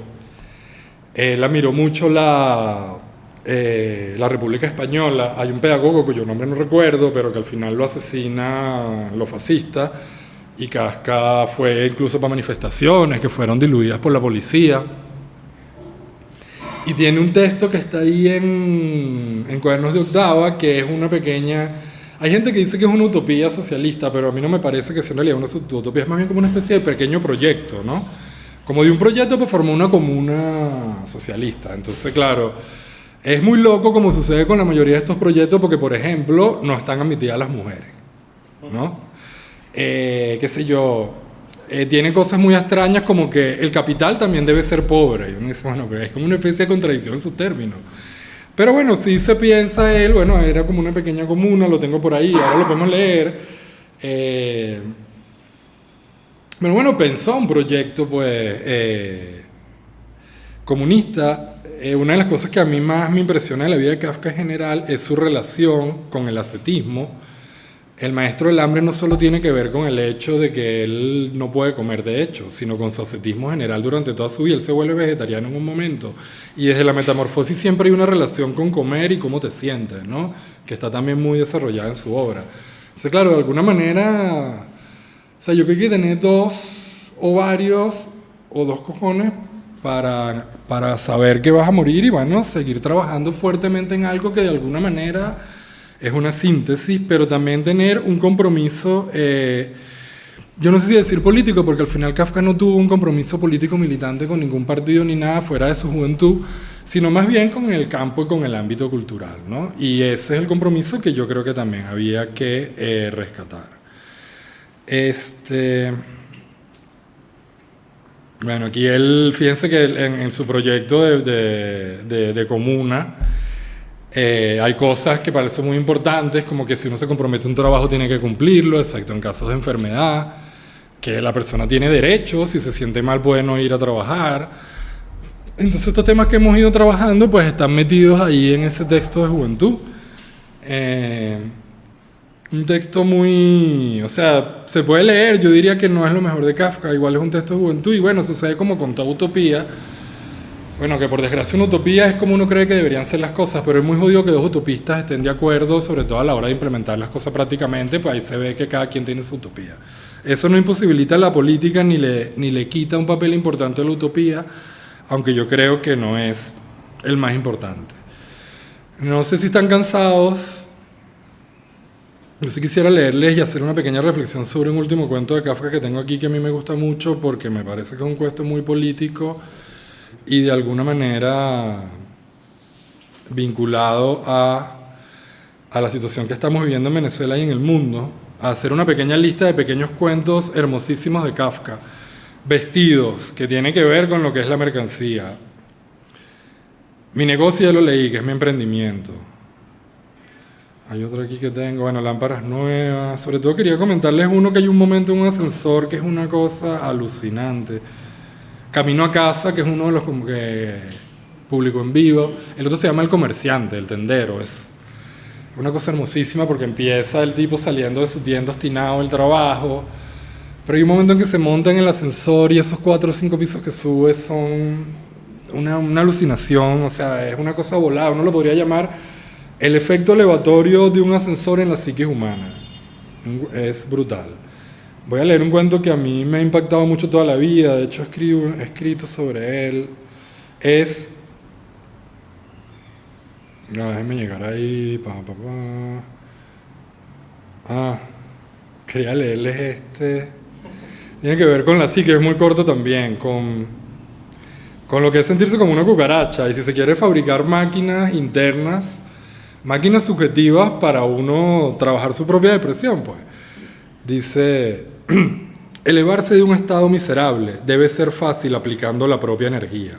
Me desprendo del sillón, rodeo la mesa, muevo la cabeza y el cuello, Pongo fuego en mis ojos, tenso los músculos a su alrededor, hago frente a todo sentimiento, saludo de un modo tempestuoso cuando llega, tolero a B con amabilidad mi habitación, interiorizo en casa de C con largos impulsos todo lo que se dice a pesar del dolor y del esfuerzo, pero aún, en el caso de que todo funcione, con cada fallo, que no puede dejar de producirse, el todo, tanto lo fácil como lo difícil, quedará obstaculizado y tendré que dar vueltas en torno a mí mismo. Así, el mejor consejo es soportarlo todo, comportarse como una masa pesada y sentirse desaparecido, no dejarse sonsacar ni un paso innecesario, mirar al otro con mirada animal, no sentir arrepentimiento alguno, en suma, aplastar con la propia mano lo que queda de la vida como espectro, es decir, aumentar la última tranquilidad sepulcral y no dejar nada excepto eso. Un movimiento característico de un estado semejante es el desplazamiento del dedo meñique sobre las cejas. Y este cuento para mí es... Yo les dije, a mí me gusta mucho la filosofía política, en particular la moderna clásica, no sé, Hobbes, Locke, Rousseau, toda esa gente en particular, aunque sé que es la bestia negra de la izquierda, le tengo mucho cariño a Hobbes, ¿no? Y en parte... Quizás aquí se entienda un poco por qué. Esto se llama Un viejo manuscrito, es un cuento corto, es el más largo que voy a leer. Ya, me pone esto así. Es como si se hubieran desatendido muchas cosas en la defensa de nuestra patria. Hasta ahora no nos hemos preocupado por ella y nos hemos retrasado en nuestro trabajo. Sin embargo, los acontecimientos de los últimos tiempos nos causan alarma. Tengo una zapatería en la plaza, ante el Palacio Imperial. Apenas abro el alba mi tienda y veo todas las entradas que desembocan en la plaza ocupadas por gente armada. Pero no son nuestros soldados, sino por lo visto nómadas del norte. De un modo incomprensible para mí, han logrado penetrar hasta la capital, que se encuentra muy lejos de la frontera. En todo caso, aquí están. Parece que cada mañana son más. Acampan bajo el cielo abierto, como corresponde a su naturaleza, ya que aborrecen las casas. Ocupan el tiempo en afilar las espadas y las puntas de las flechas, así como en ejercitarse con los caballos. De esta tranquila plaza, siempre mantenida limpia con tenor, han hecho un auténtico establo. No obstante, nosotros intentamos alguna vez salir de nuestros negocios y quitar al menos la basura más visible, pero ocurre cada vez menos, pues el esfuerzo resulta inútil y nos pone en peligro de ser arrollados por los caballos o ser heridos por los látigos. No se puede hablar con los nómadas, no conocen nuestro idioma, ni siquiera tienen uno propio. Entre ellos se entienden como las grajillas. Una y otra vez se escuchan esos gritos de las grajillas. Nuestro estilo de vida y nuestras instituciones les son tan incomprensibles como indiferentes. Por esta razón, también se niega a adoptar un lenguaje por señas. Ya puedes dislocarte las mandíbulas o descoyuntarte las muñecas, que ni te entienden ni te entenderán. A veces hacen muecas, entonces gira el blanco de los ojos y les sale espuma por la boca.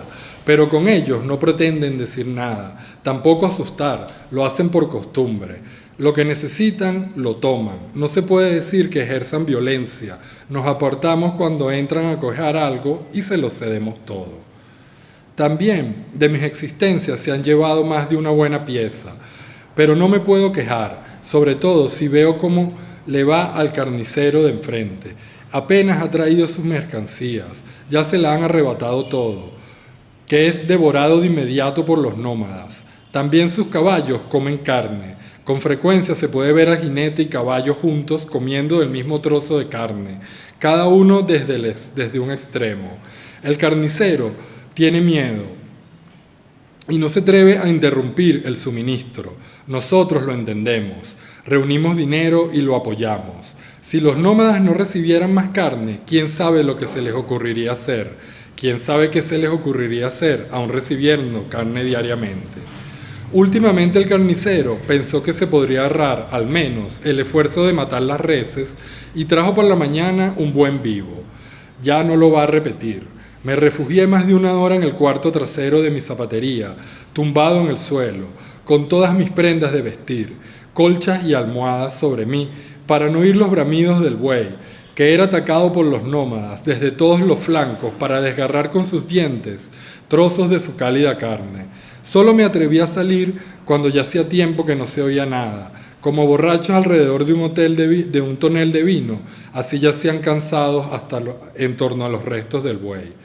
Precisamente en aquel momento creí ver al mismo emperador en una ventana del palacio, pero nunca había entrado en esas estancias exteriores. Seguía viviendo exclusivamente en su jardín interior. No obstante, esa vez permanecí allí, al menos así me lo pareció, ante una de las ventanas, y miraba con la cabeza inclinada lo que ocurría ante el palacio. ¿Qué sucederá?, nos preguntamos todos. ¿Cómo podremos soportar esta carga y este tormento? El palacio imperial ha traído a los nómadas, pero no sabe cómo expulsarlos. La puerta permanece cerrada. La guardia, antaño desfilando siempre solemne, se mantiene tras ventanas enrejadas. A nosotros, los artesanos y comerciantes, se nos ha confiado la salvación de la patria, pero no estamos a la altura de semejante misión. Tampoco nos hemos gloriado nunca de ser capaces de cumplirla. No se trata más que de un malentendido, y para esa causa nos arruinamos. Yo creo que lo que sería como el secreto, que al final no es ningún secreto, lo potente de este cuento es reflexionar sobre el malentendido, ¿no? Vemos que hay una situación, es importante que este cuento es como de una familia de cuentos, ¿no? En el lenguaje actual se podría, pero no, jamás vamos a decir que es como del mismo universo, porque en realidad no se trata aquí de construir un mundo ficticio, ¿no? Se trata del mismo problema tratado de muchas maneras. No sé si vieron que hay el problema de la autoridad, de una autoridad suprema que al final es ajena, está también ahí tratado, que lo hemos visto en otros lados. Pero sí quería decir que hay algunos cuentos que están como muy vinculados con de muchas maneras, tratan los mismos problemas y los mismos temas. Hay uno que se llama Mi pequeña ciudad, el cual tiene muchas versiones, porque en los borradores de Kafka hay diferentes versiones, todas muy interesantes, donde los bárbaros son la policía de un pequeño, como es una ciudad pequeña, de una pequeña localidad. Aquí está la cosa trabajada como nivel macro, ¿no? Además hay otros cuentos alucinantes que están en esa misma familia, que son la construcción de la muralla china, el escudo y la ciudad. Por ahí me voy acordando los demás, pero son todos muy, muy interesantes. Yendo aquí al malentendido, uno puede preguntarse de quién es el malentendido y evidentemente va a depender de quién te responda, ¿no? Pero supongamos que a Hobbes le llega este viejo manuscrito, ¿no? Yo creo que a Hobbes se jalaría los pelos, porque diría, bueno, ¿qué le pasa a este soberano? ¿Que acaso no entendió que por eso él es el soberano absoluto? Es porque tiene que defender, proteger, como decía Hobbes, al pueblo de las amenazas exteriores. Uno podría decir, el malentendido lo tiene el soberano, ¿no? Incluso uno podría decir que el malentendido lo tienen los nómadas también, porque ¿qué es eso de llegar, tomar el espacio, pero al final no apropiarse de él? Los nómadas se quedan ahí en el espacio público, pero ni terminan de tumbar al emperador y convertirse ellos en el poder, ni nada, sencillamente se quedan ahí como en el afuera. No ejercen violencia. No ejercen violencia, pero en realidad es violencia jurídica, como diría Benjamín, porque violencia ejercen, te llevan por el medio por el caballo. Pero esa violencia no tiene por fin constituir derecho, que es la idea de Benjamín de la violencia jurídica. Claro, yo una vez hablé con este pana sociólogo, estuvimos ahí una charla porque, claro, también uno ve a quién pone acá, quiénes son los bárbaros. Sí, pero aquí era porque ¿quiénes son los bárbaros? Si lo asumimos como una metáfora. Los bárbaros bien podría ser, y ahí tengo unas citas de Rosa Luxemburgo que saqué, bien podría ser el movimiento revolucionario del pueblo arrecho en la calle, ¿verdad? Bien podría ser la policía. De hecho, una lectura del cuento es que el emperador está de alguna manera asociado con los bárbaros en contra de la gente. Tiene como muchas lecturas. Fíjense que también se puede hacer una freudiana, donde el super-yo es el emperador, el ello es los bárbaros y el yo serían los comerciantes y la gente pues normal. Es también lo brutal de Kafka, como es estas maquinitas que tienen como una potencia heurística brutal. Pero a mí lo que me interesa es la tercera posibilidad, y sobre todo me interesa porque incluso desde Hobbes, que supuestamente es un tipo conservador, se puede defender, porque Hobbes tiene una idea, no sé si ustedes saben, Hobbes decía que él era muy miedoso, entonces él decía que su mamá había parido gemelos, lo había parido a él y al miedo, ¿no? Y entonces en el Leviatán es un libro muy, muy arrecho donde de alguna manera Hobbes le dice todo el tiempo al soberano que él es la autoridad absoluta en términos legítimos, pero al final es un ser mortal. Una manera del Leviatán es Hobbes diciéndole, recuerda siempre que eres un ser mortal. Y una de las cosas que dice ahí, que está, uno de los momentos que a mí me gusta burda, es cuando el tipo le dice, Hobbes considera que la única cosa que nosotros no podemos alienar es nuestro deber de cuidarnos a nosotros mismos, con lo cual incluye por supuesto a nuestros seres queridos, ¿no? Eso es inalienable. Por más que tú le concedas al soberano la soberanía y él tenga derecho a decidirlo todo, en el momento en que el soberano se ponga contra ti, aún si tú has atentado contra el soberano, tú tienes pleno derecho a luchar y defenderte contra el soberano, ¿no? Incluso el tipo le recomienda al soberano que en esos casos es mejor tener clemencia. Ajá. Entonces, claro, el individuo, este derecho a no dejarnos someter, como les digo, incluso tienes derecho a mentir. O sea, si tu vida está en juego, la soberanía no vale nada, lo que tiene perfecto sentido, porque si no el soberano podría disponer brutalmente de nuestra vida por cualquier motivo, ¿no? Entonces, claro, a Hobbes le extrañaría que no se hubiera formado la situación clásica de guerra de todos contra todos, porque esa es otra opción. La gente, en lugar de tratar de mantener la plaza, fíjate, a mí me recuerda tanto el apagón, porque yo en el apagón dije, verga, ahora sí nos volvimos mierda aquí en este... No terminó pasando eso, el pueblo más bien, todo el mundo trató más o menos como pudo, más bien solidaridad frente a una situación de locura. Entonces Hobbes queda decepcionado por ahí, pero yo creo que Hobbes diría, bueno, pero yo lo que no termino de entender es por qué la gente, si este señor que supuestamente es la autoridad no hace nada, está en un silencio que es medio cómplice, que uno no sabe, ¿por qué no termina de tomar el asunto en sus manos, constituye una república o cualquier orden social político que se le ocurra, ¿no? Es precisamente eso lo que yo creo que más causa angustia, que igual las mismas personas están esperando que alguien exterior les resuelva el malentendido, que no se puede resolver sino con una acción política organizativa ahí. Es precisamente lo que a mí más me gusta de este cuento de Kafka, con lo cual cierro. Bueno, agradecerles si tienen dudas, preguntas o quieren que leamos un poco más Kafka. Nada, podemos aprovechar el tiempo, agradecerles a todos por su presencia, Reinaldo por la invitación. De verdad a mí me encanta hablar de Kafka y pudiera hablar horas y horas. Invitarlos a leerlo. Yo creo que ahorita es un buen momento, tanto a nivel global como nacional. Creo que Kafka despeluca y eso es una de las cosas buenas que tiene. Nunca vamos a encontrar ahí soluciones ni salidas, pero sí algo que a uno lo moviliza un montón, lo conmueve en el sentido no que uno se pone sentimental, sino en el sentido de que verdad uno queda movido, pues chocado, como sacado de los goznes, ¿no? Y yo creo que eso es importante porque parte de la tecnología actual funciona como una especie de, no sé, de pantalla que hace a uno sentirlo articulado a un mundo en el cual al final no está más que aparentemente articulado.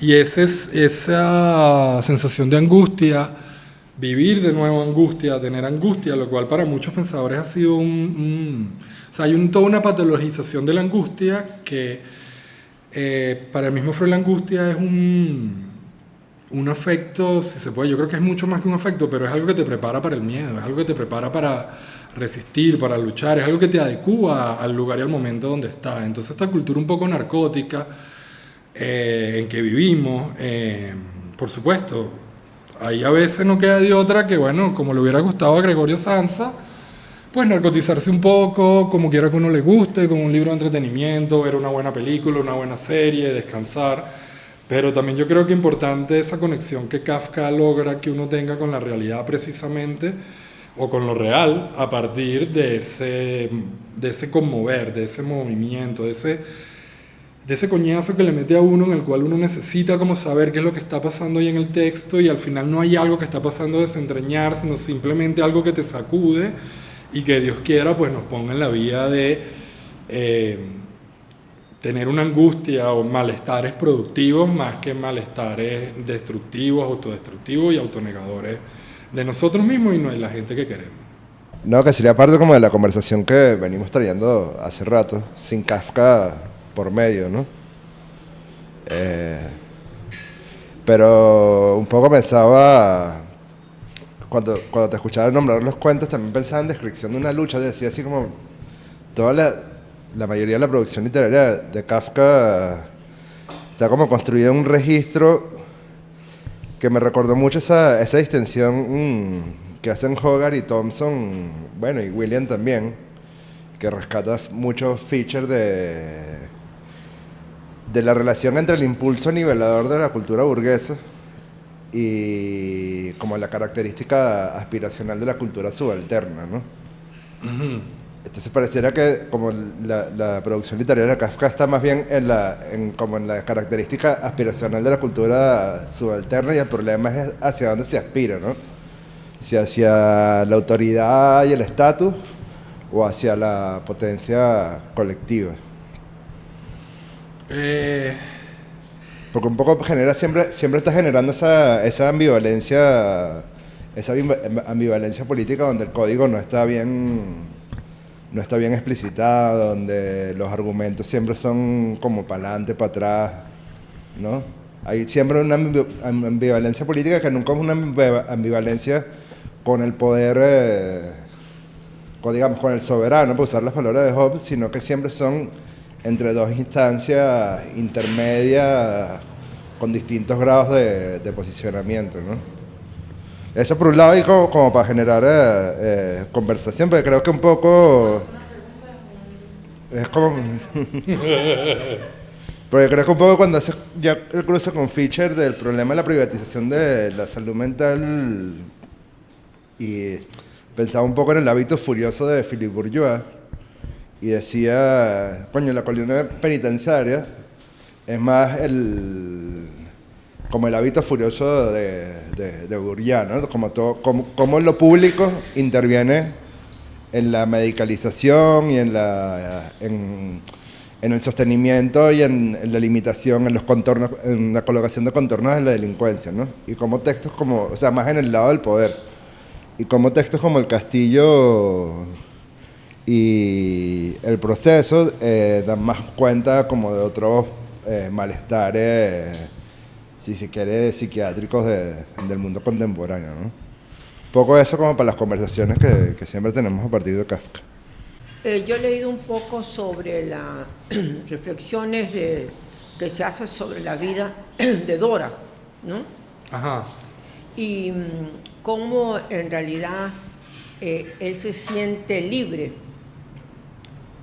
casi por primera vez, de poder convivir con una persona que no lo somete al poder, de tener una vida como debería ser, entre comillas, una vida de familia, una vida estable, sino que él siente que por fin él puede compaginar su vida literaria, pues, ¿no?, con vivir con alguien que no lo está presionando en ese aspecto. Entonces quería un poco hacer una reflexión de eso, porque él vuelve muchas veces sobre ese gran problema, la necesidad de tener una familia, por una parte, que constituye el poder, pues, ¿no?, y por otra parte que esa familia se lo va a comer en cuanto a sus aspiraciones literarias. Lo va a debilitar, lo va a obligar a seguir el sendero que está marcado de antemano. Escuchando todas las reflexiones y tus lecturas de Kafka, además de las mías propias que tengo,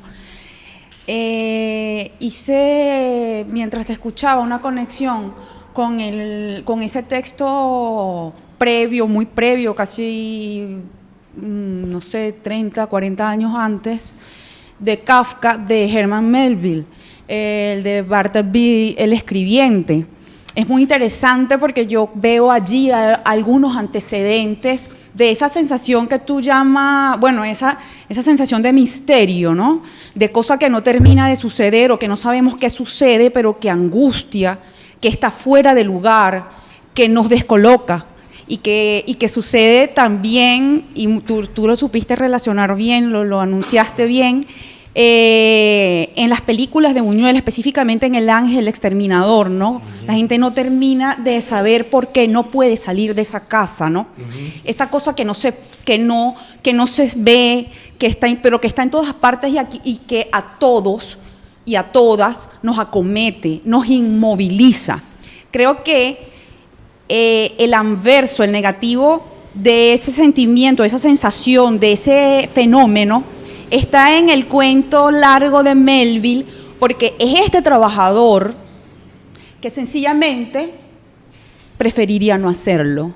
Pero no solamente preferiría no hacerlo, lo enuncia, distinto a los personajes protagónicos de Kafka, que siempre, como tú bien dijiste, quieren congraciarse con el patrón, con el sistema, con la ley, quieren estar bien, pero no logran estarlo, y su angustia es precisamente no lograrlo. Este personaje súper particular, súper fenoménico, se atreve a decir a su jefe a través del biombo, ante una orden directa de su jefe, preferiría no hacerlo.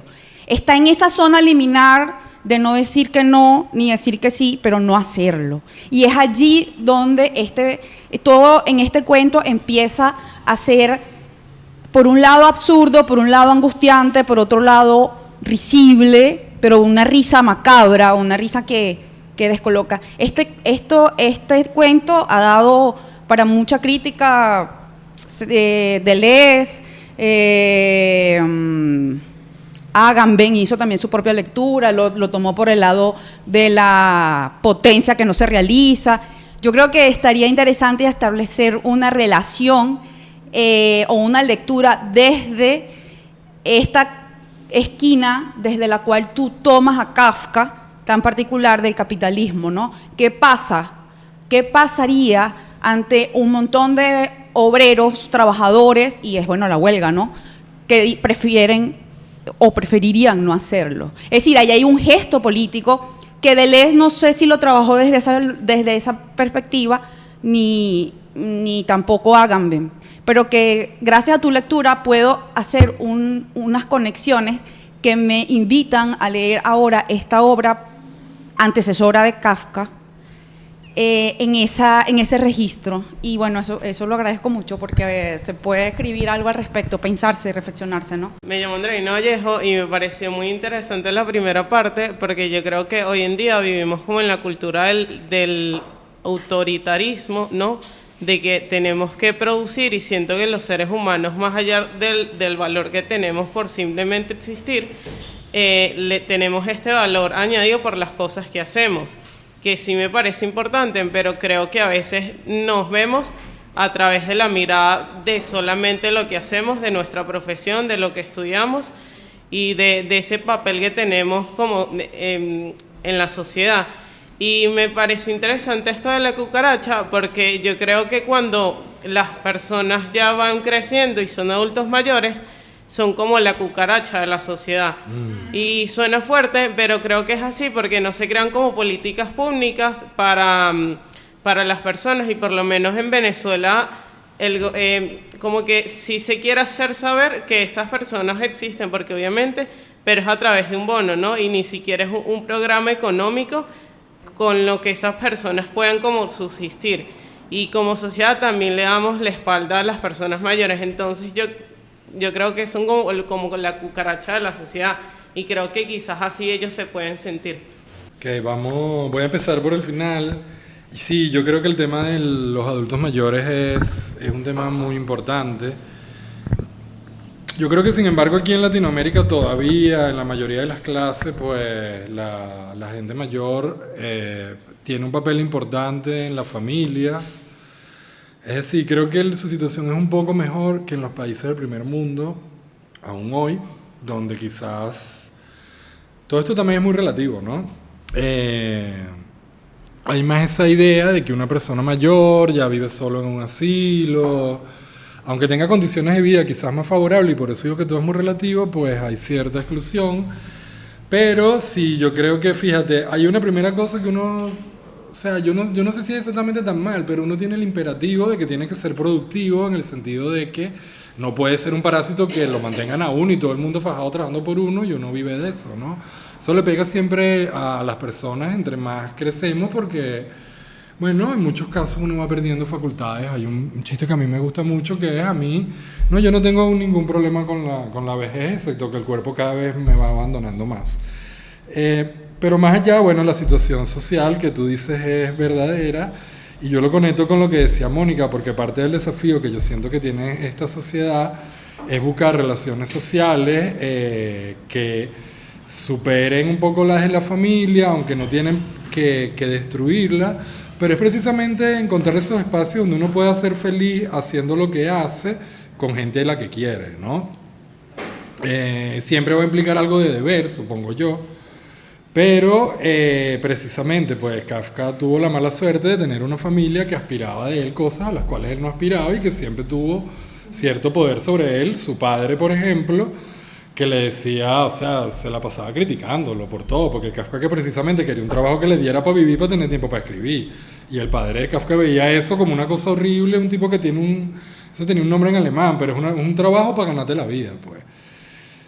Son dos temas muy vinculados que yo creo que trascienden incluso el tema de la política pública, pero siempre es importante rescatar lo público para este tipo de problemas. Sí, no se va a solucionar el problema dándole un bono a la gente, aunque eso pueda ayudar.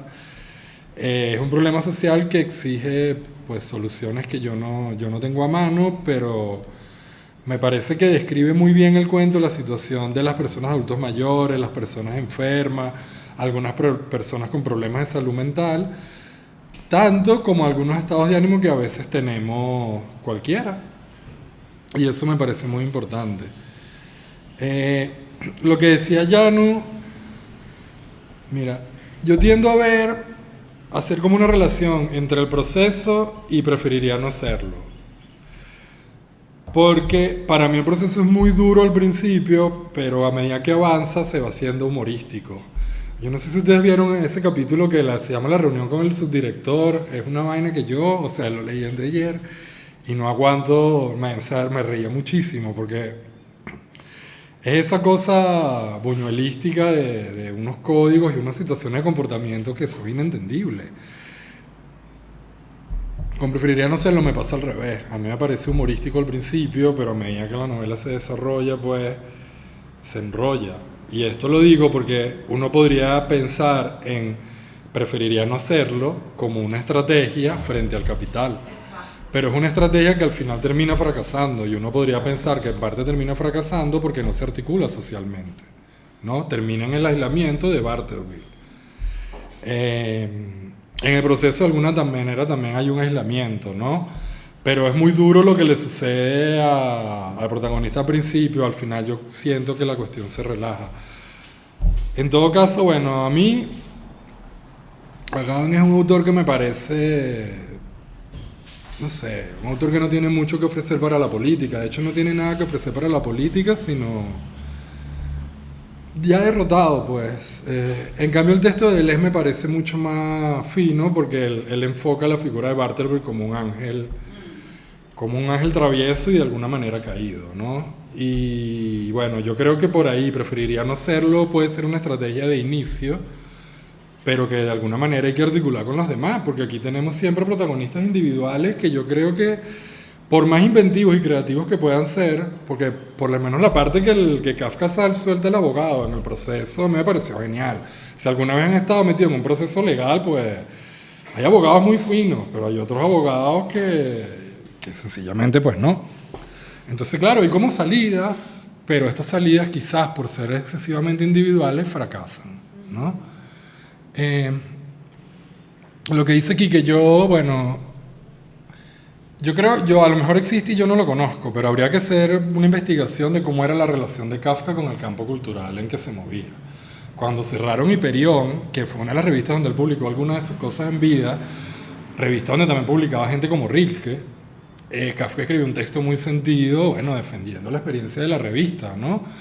Y yo siento que era una persona muy activa en el campo cultural, se ve también incluso en las cosas que son tipo chisme, en los cuadernos en octava. Y bueno, por ese lado yo creo que es algo que está por verse. cuál era la relación de Kafka con el campo cultural en concreto en que vivía.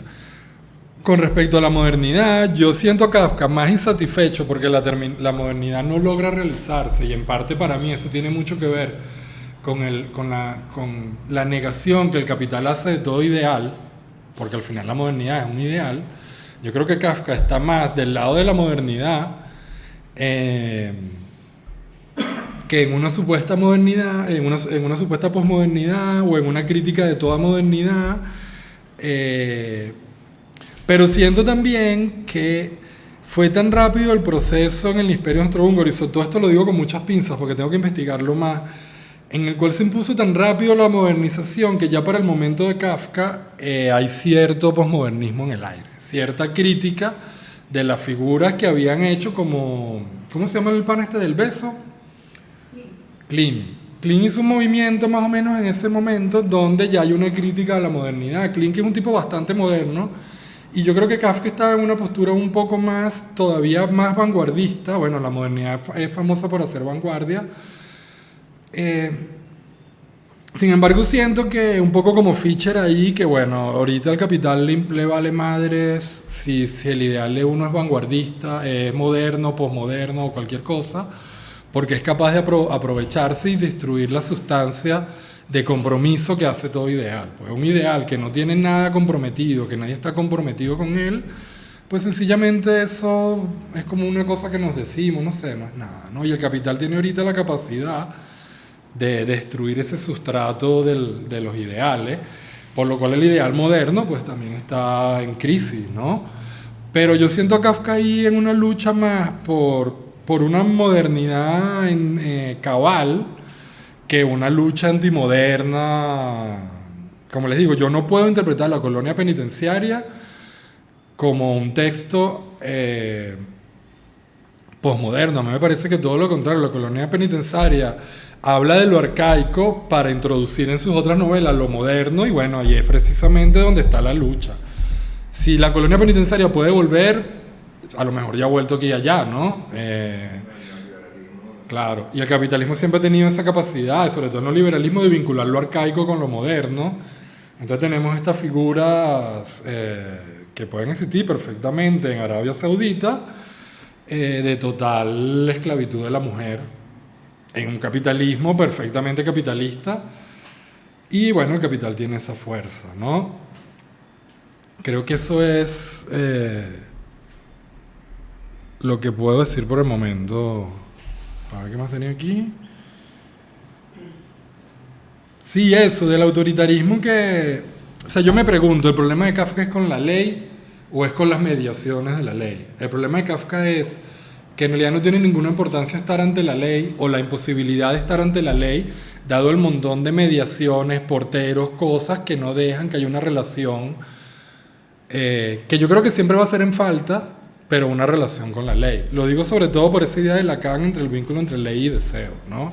Ley y deseo son dos lados, como dos lados de la misma cosa. Tal que sin ley no hay deseo. Sin ley lo único que hay es goce, entretenimiento, cualquier cosa. O sea, yo no creo que sea tan fácil excluir el ámbito de la ley, ¿no? Lo que sí podríamos tratar de pensar es cómo acabar con esto que llamamos la burocracia. Tanto la burocracia de los estados como su vínculo con la burocracia capitalista. Quizás ahí es donde hay que dar la lucha, ¿no? Yo siento que ahorita es muy importante apropiarse de la tecnología, de los medios de producción, de la hechura de lo público, porque lo que está pasando ahorita es que muchas cosas que eran públicas, como por ejemplo la salud mental, terminan privatizándose y terminan demostrando que son tan ineficientes como lo eran antes, incluso peor ineficientes con el capital que antes. Entonces la lucha es un poco a tomar lo público, a buscar espacios de participación en la arena pública. Pues yo no digo un gobierno paternalista, etcétera, porque al final, bueno, un gobierno paternalista te va a cobrar, bueno, si yo doy, dame, pero tienen que haber maneras, porque ya han habido y hay experiencias históricas de articular el mismo chavismo. Yo creo que al principio, pues con toda la experiencia de las mesas de agua, etcétera, etcétera, procesos que se dieron, pues hubo una retoma de lo público contra el neoliberalismo y contra el final de los adecos, que fue importante y que todavía es reivindicable. Al igual que siento que algo parecido sucedió al principio de la Cuarta República. Pues también hubo una toma de lo público y bueno, consecuentemente una limitación de esas libertades de lo público, de esas esperanzas que pusimos en lo público y de sus posibilidades. Entonces ahí no queda de otro camino que la política, pues, y la política es eso, es nuevas maneras de relacionarnos, es nuevas maneras de tomar en cuenta y de repensar la subjetividad en términos de que, bueno, a lo mejor somos importantes dando consejos ya y no necesariamente produciendo dinero, etcétera, etcétera. Pues entonces hay mucho que repensar en un momento de crisis donde parece que todas las opciones están cerradas, como diría ahí Fischer tanto como Maneiro, que lo dice en algún momento. Bueno, creo que somos afortunados porque el panorama terrible que tenemos adelante también abre muchas posibilidades. O como diría Pancho Villa, ánimo cabrones que adelante está más feo. Gracias. Muy bueno.